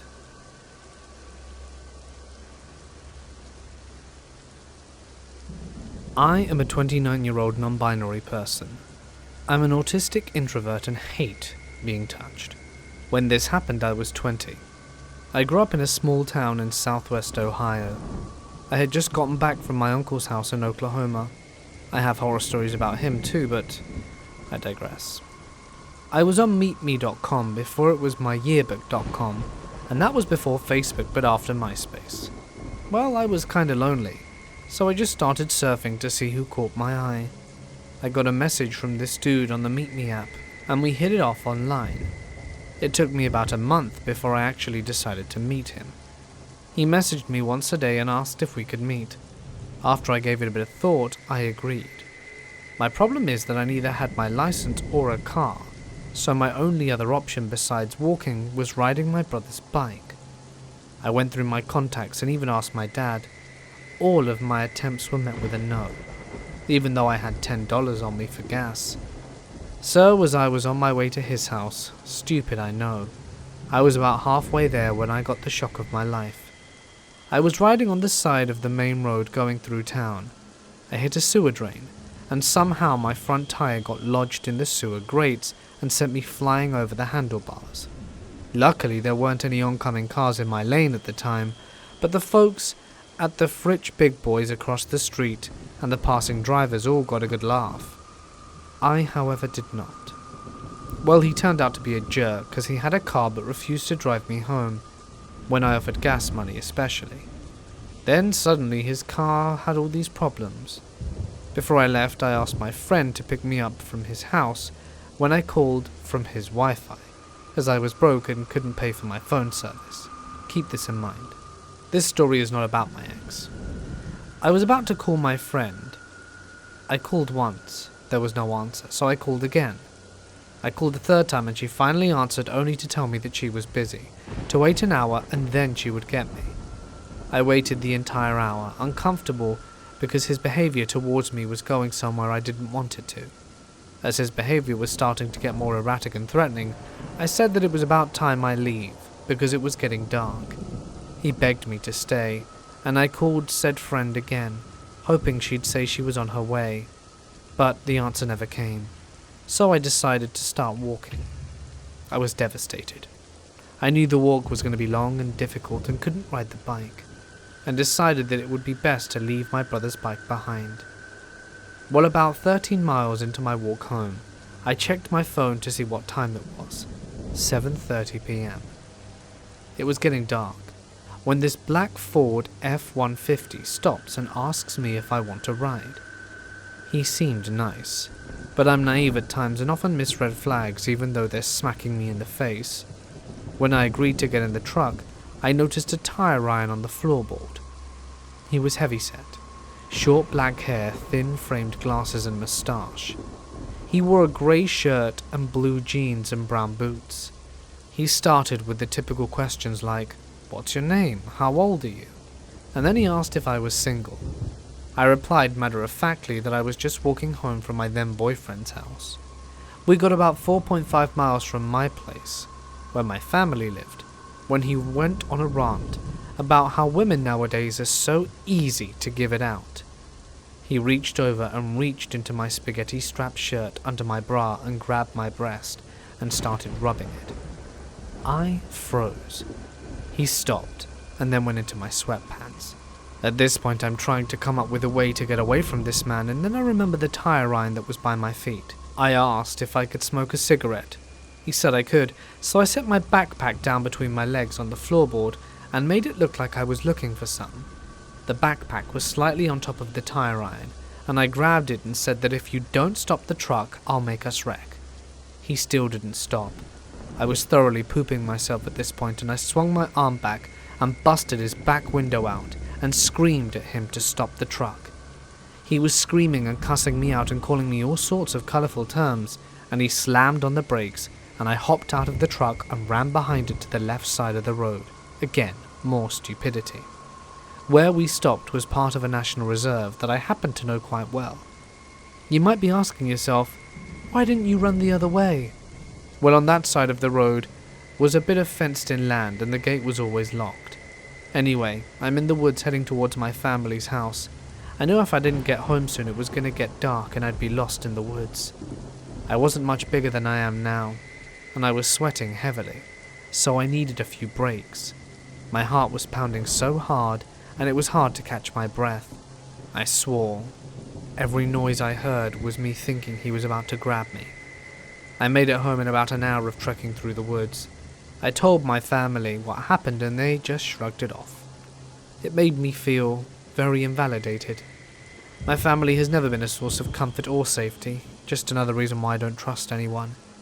When I calmed down and cooled off, I decided to go confront the so-called friend, and looked in the parking lot for her van. She was home. I knocked on her door and confronted her, and she finally came clean. She said she was home the whole time, and I told her what happened and she just didn't care. I was hurt and angry with everyone in my life at that point, and I haven't spoken to her since. So to my so-called friend and the dirty old man, I hope I'll never see you again.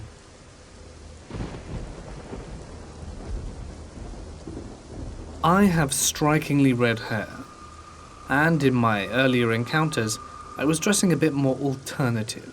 Glossy combats, flowery velvet pants, fur coat. I was always in black and always had strong makeup because I liked it. Strange encounters were not uncommon with me.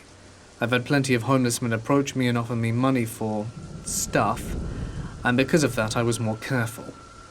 Every single encounter that I was dragged into, some of my close friends had to know in case something actually happened to me. My first encounter was with this man, when it happened at the end of sophomore year in high school. I went to the cinema with two of my friends and we were watching Love, Simon. Months before I had dyed my hair red, and it was honestly the best decision of my life. For that occasion I went with the worst rainbow eyes you could think of. When the movie was over, we exited the mall, and while we were talking, a dude approaches us, tall, extremely thin, in shorts and a t-shirt, with a big rose tattooed on his fist, and asked if we could borrow his phone for a quick call. My phone died out in the cinema, so I tell him no, as well as my other friend, but the third girl says it's okay and dials the number. He's spoken to the phone about some money, and some Gucci jacket he wanted to buy with that money. When he hangs up, he turns to me and tells me I look like Bella Swan from Twilight, and how I have pretty red hair, and asks for my Facebook. I was like, yeah, sure, I don't use Facebook anyway, and I searched up myself and pressed add.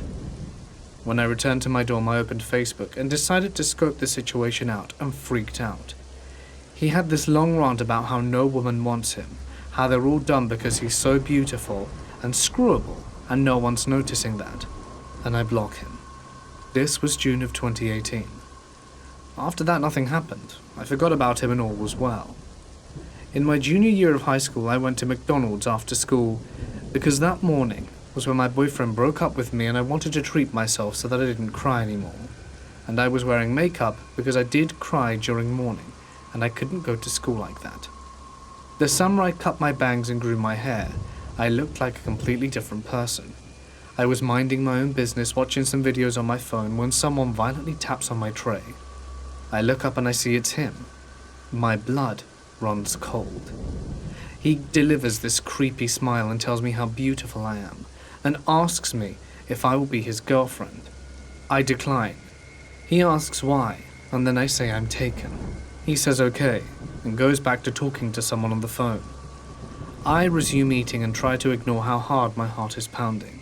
I alert one of my friends that's still in school next to the mall, and he says that his class is soon to be over, but if the situation escalates, he'll come over to pick me up. Not soon after, he taps again. He tells me I played Eurojackpot, which is a big lottery game in Europe. I'm sure I'll win. I'll buy you anything if you want to, you just be my girlfriend. I decline. He asks me if my ex-boyfriend is prettier than him, and I say, yes. He just gets up and leaves. This was February 8th, 2019. After that, I found out about him from my friend. His name, some of his past. He's a known drug addict in the town. His father works as a lawyer on court, and no drug dealer wants to work with him because he knows he throws a lot of people under the bus. One cold evening, I was waiting for my boyfriend at a bus stop. I looked like a mismatched idiot with my fur coat on top of sweats, running shoes and a beanie, just rolled out of an afternoon nap. He approached me and flat out asked me to be his girlfriend. While I was declining, my boyfriend comes and asks what's happening while eyeing him up. The dude pales up, says goodbye and leaves. That was March of 2019. Starting my senior year, I found out even more. Basically, his parents didn't want him, so they just bought him a flat as a 12-year-old boy and left him to take care of himself. He fell into bad company, and that resulted in his speed, later heroin addiction, and the addiction probably triggered some mental problems, and people speculate he's probably schizophrenic because how often he was seen yelling at the air, like someone was there talking to him, and having a rapid body movement all the time. One of my friends saw his dad beating him almost to death in the parking lot, and people had to jump in just to separate them. One nice sunny day, my friend and I decided to doll up and go somewhere in the forest to smoke some weed. We went to a fast food place, ordered, and sat out to eat. In the middle of my bite, I hear someone yelling, "Hey!" I look in front of me and see him striding towards us. My friend is losing it, and I start to feel panic creep over me. He steps on her side of the table, and the conversation goes, "Hey." He greets, and I just stare blankly at him because I'm still in shock. "How are you?" "Good." At this point, I'm trying to get over this as quickly as I can because people are staring. "I was just going to someplace and wanted to ask if you want to come with me because, I was going somewhere and I wanted to ask you. I'm busy right now, so no. Are you taken?" "Yes." I wasn't. I just didn't want him to harass me anymore. "Will you give me your phone number?" "No." And a question that made me lose my sanity, and that sent me directly to anxiety attack. "After everything I've done for you?" "Yes." He says goodbye and leaves, yelling to someone in front of him who we can't see, and I start to cry as I feel overwhelmed. My friend was trying to calm me down. This was summer of 2019. Later on, I'm sitting at a bus stop on a wall. It was wash day, so I had some gym clothes on and was waiting for my friend from the incident before. I see someone sit at my feet. I look up and it's him, smiling at me. I straight up tell him that I don't have time for his nonsense today and that I wanted him to go. He yells at me that he was just sitting there and storms off. This was October 2019. After that, I'd only seen him around town in passing. I'd always hide my face when I'd see him going towards my direction so I can avoid him. I changed up my style a little bit as well, so that I wouldn't have to be noticeable in the crowd. My hair is still red. I don't want to dye it. I carry pepper spray and always try to walk the walk to seem unapproachable, and I don't have to go through unwanted conversations anymore.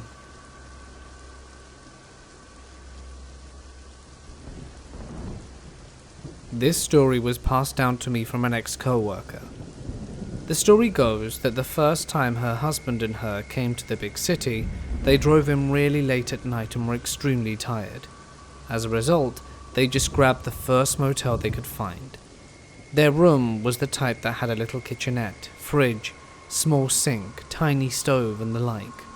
Not that they needed that stuff. They just wanted a place to crash.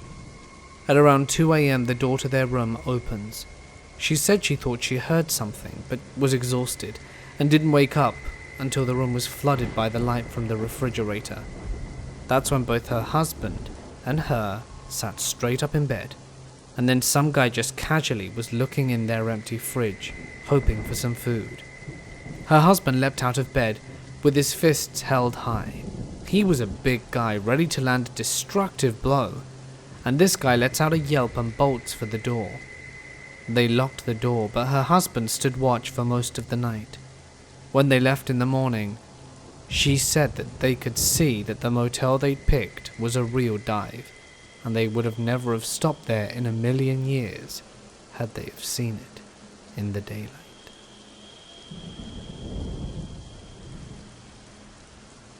My dad used to tell me and my brothers all sorts of stories from his youth hitchhiking down the East Coast. There are two that have always really stuck with me, and I figured you guys might like this. When my dad was 15, he left home in Massachusetts and hitchhiked down to Florida, where his older sister was living in Daytona. This event apparently happened on this trip somewhere in Virginia. He had been trying to hitch a ride outside of some city, though he could never remember which one. This happened in 1976, and there were a lot of drugs done between now and then, and this really nice car stopped and picked him up. He and the driver get talking, and the guy tells my dad that he's a surgeon at one of the local hospitals, gives him a business card, and tells him that if he ever needs anything at the hospital, just to give them his name. All is going well, and he is apparently heading pretty far south for some family function, so it's a long way that my dad doesn't have to walk. He seems like a nice professional guy, clean cut, well spoken, and then it starts to get weird. The doctor starts giving my dad a side eye, and seems like he wants to say something but can't quite figure out how to say it. Of course, my dad is just sort of ignoring him because, as he says, I had been on the road for a while and hadn't had a shower or changed my clothes in weeks. Then the guy finally comes out and says it. "Can I suck you off?" My dad was obviously taken aback by this and tells him, "No, please, just a little." "No, I'll give you $50 if you let me do it." "No, how about if you just let me see it? Can I see it?" "No, I think you better let me off here." And surprisingly, the guy does. He pulls off at a rest stop and lets my dad out. Before he pulls away, he hands my dad that $50 and tells him, "Sorry about that, man. I hope I didn't blow your mind or anything. I know it isn't that creepy, but I thought you guys might like it." My dad always said the guy didn't seem like a bad guy, just really messed up, and honestly sorry to have freaked him out so bad. About a year ago, I stayed at a hotel for about 2 weeks. I was there on a school trip kind of thing where we visited rivers, museums, and other geographical locations to make it cheap enough to be there for 2 weeks. We had to bring one small suitcase and could wash our clothes. Everything was fine. We had visited volcanoes that day, and I knelt down on ash and had to use the sketchy washers. It was expensive as hell, £5 for a simple wash and spin, no dry. So I washed my underwear, shirts, jeans, and some of my roommate's clothes to make the most of it. I paid and put it on. I didn't even think about it until the next day when I came to get it. I put it on overnight. When I opened the washer again, I noticed that all of my underwear had gone. My bras and panties were just not there. I checked the washer again and they were definitely gone.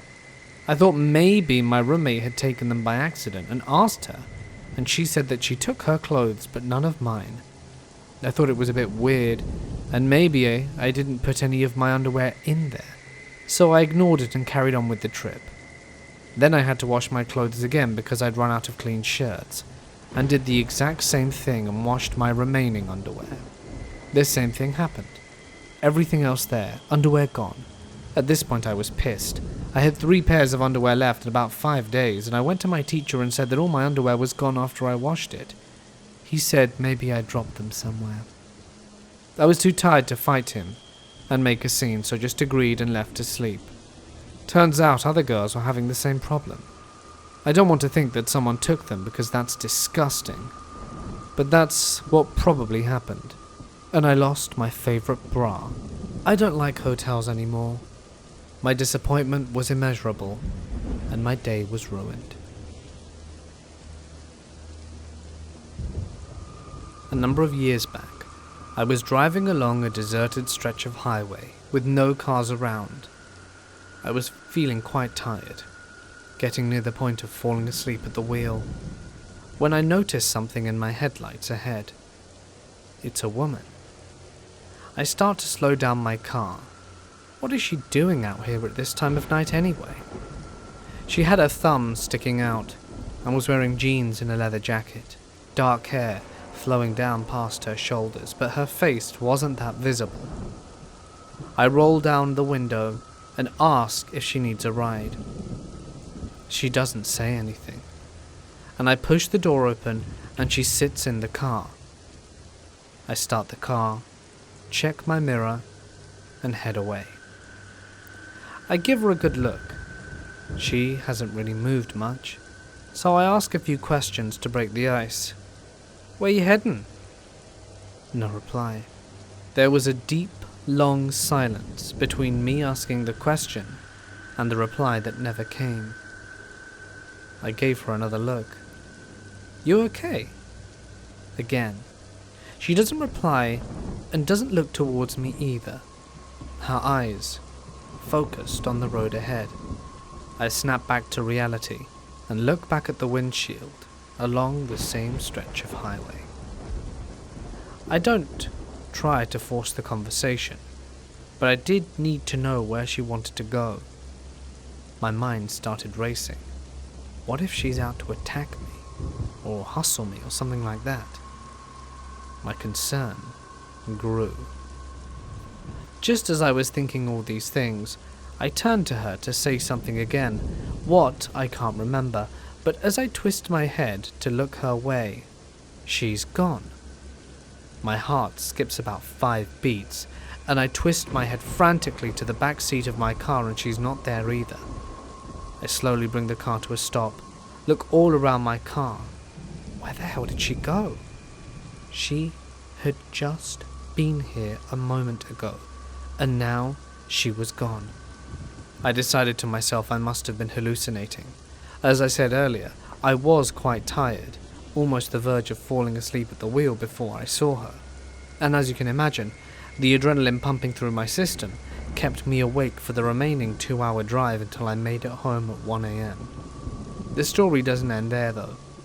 A number of years later, I'm meeting with some friends. We're having beers and a barbecue, and we're talking, when the subject of ghost stories comes up. One of my friends, Alan, is offhandedly mentioning that he knows someone who claims that the particular stretch of road that I was on is haunted by a hitchhiker. I didn't have the courage to fess up my story, but hearing that definitely validated my encounter with whatever the hell that was that night.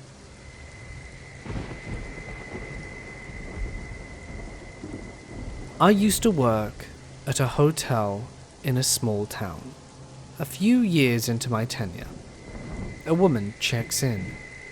She seems ordinary. I had been through so many guests at that point, I honestly didn't notice anything strange about her, and carried on with my day. The next day, when I arrive at work, I was informed by the person I was relieving that a tragedy had unfolded in the middle of the night. She went into the details.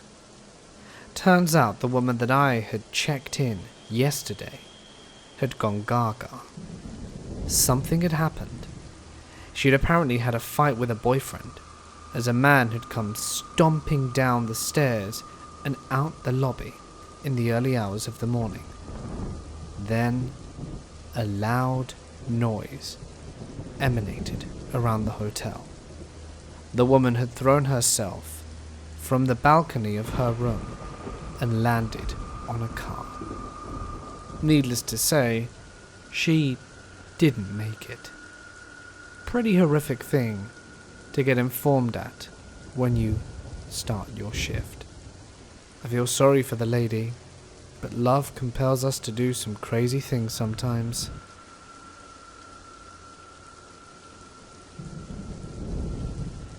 This was last June before I turned 18. Me and some friends went on a surfing holiday to an English town in Cornwall. We decided to visit a place called the Eden Project, which was a massive indoor rainforest, but it was quite far away. We got a bus which dropped us off about 5 miles away and planned to walk the rest of the way. We ended up getting very lost, and to make matters worse, it started pouring very heavy rain, and we were stuck in the middle of the English countryside. We decided to see if anyone on the road would give us a lift, so we did the usual stick out your thumb hitchhiker thing. A few cars went by, until a truck stopped. It was 2 very big grown men that looked like a good few years older than us.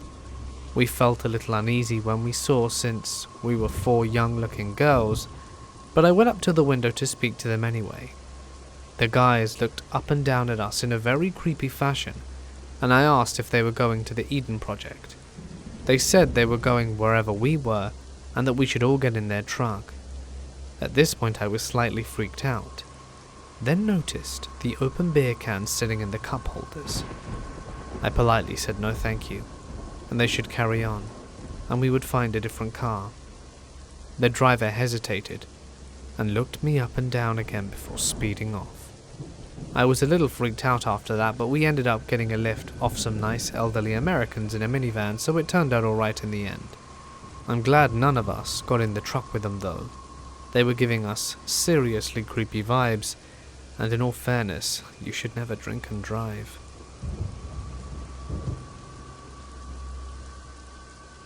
I had been watching a lot of really scary ghost stuff on TV when I was home alone, and went to bed thinking about it. Later that night I woke up in pitch darkness and heard a child singing or whistling in the room. I was frozen with cold sweats, ready to start crying. I remembered in the ghost stuff I watched, they talked to the ghost and made it better. I said, "Who are you?" all scary and shaky. My dog snorted and smacked her lips and went back to sleep.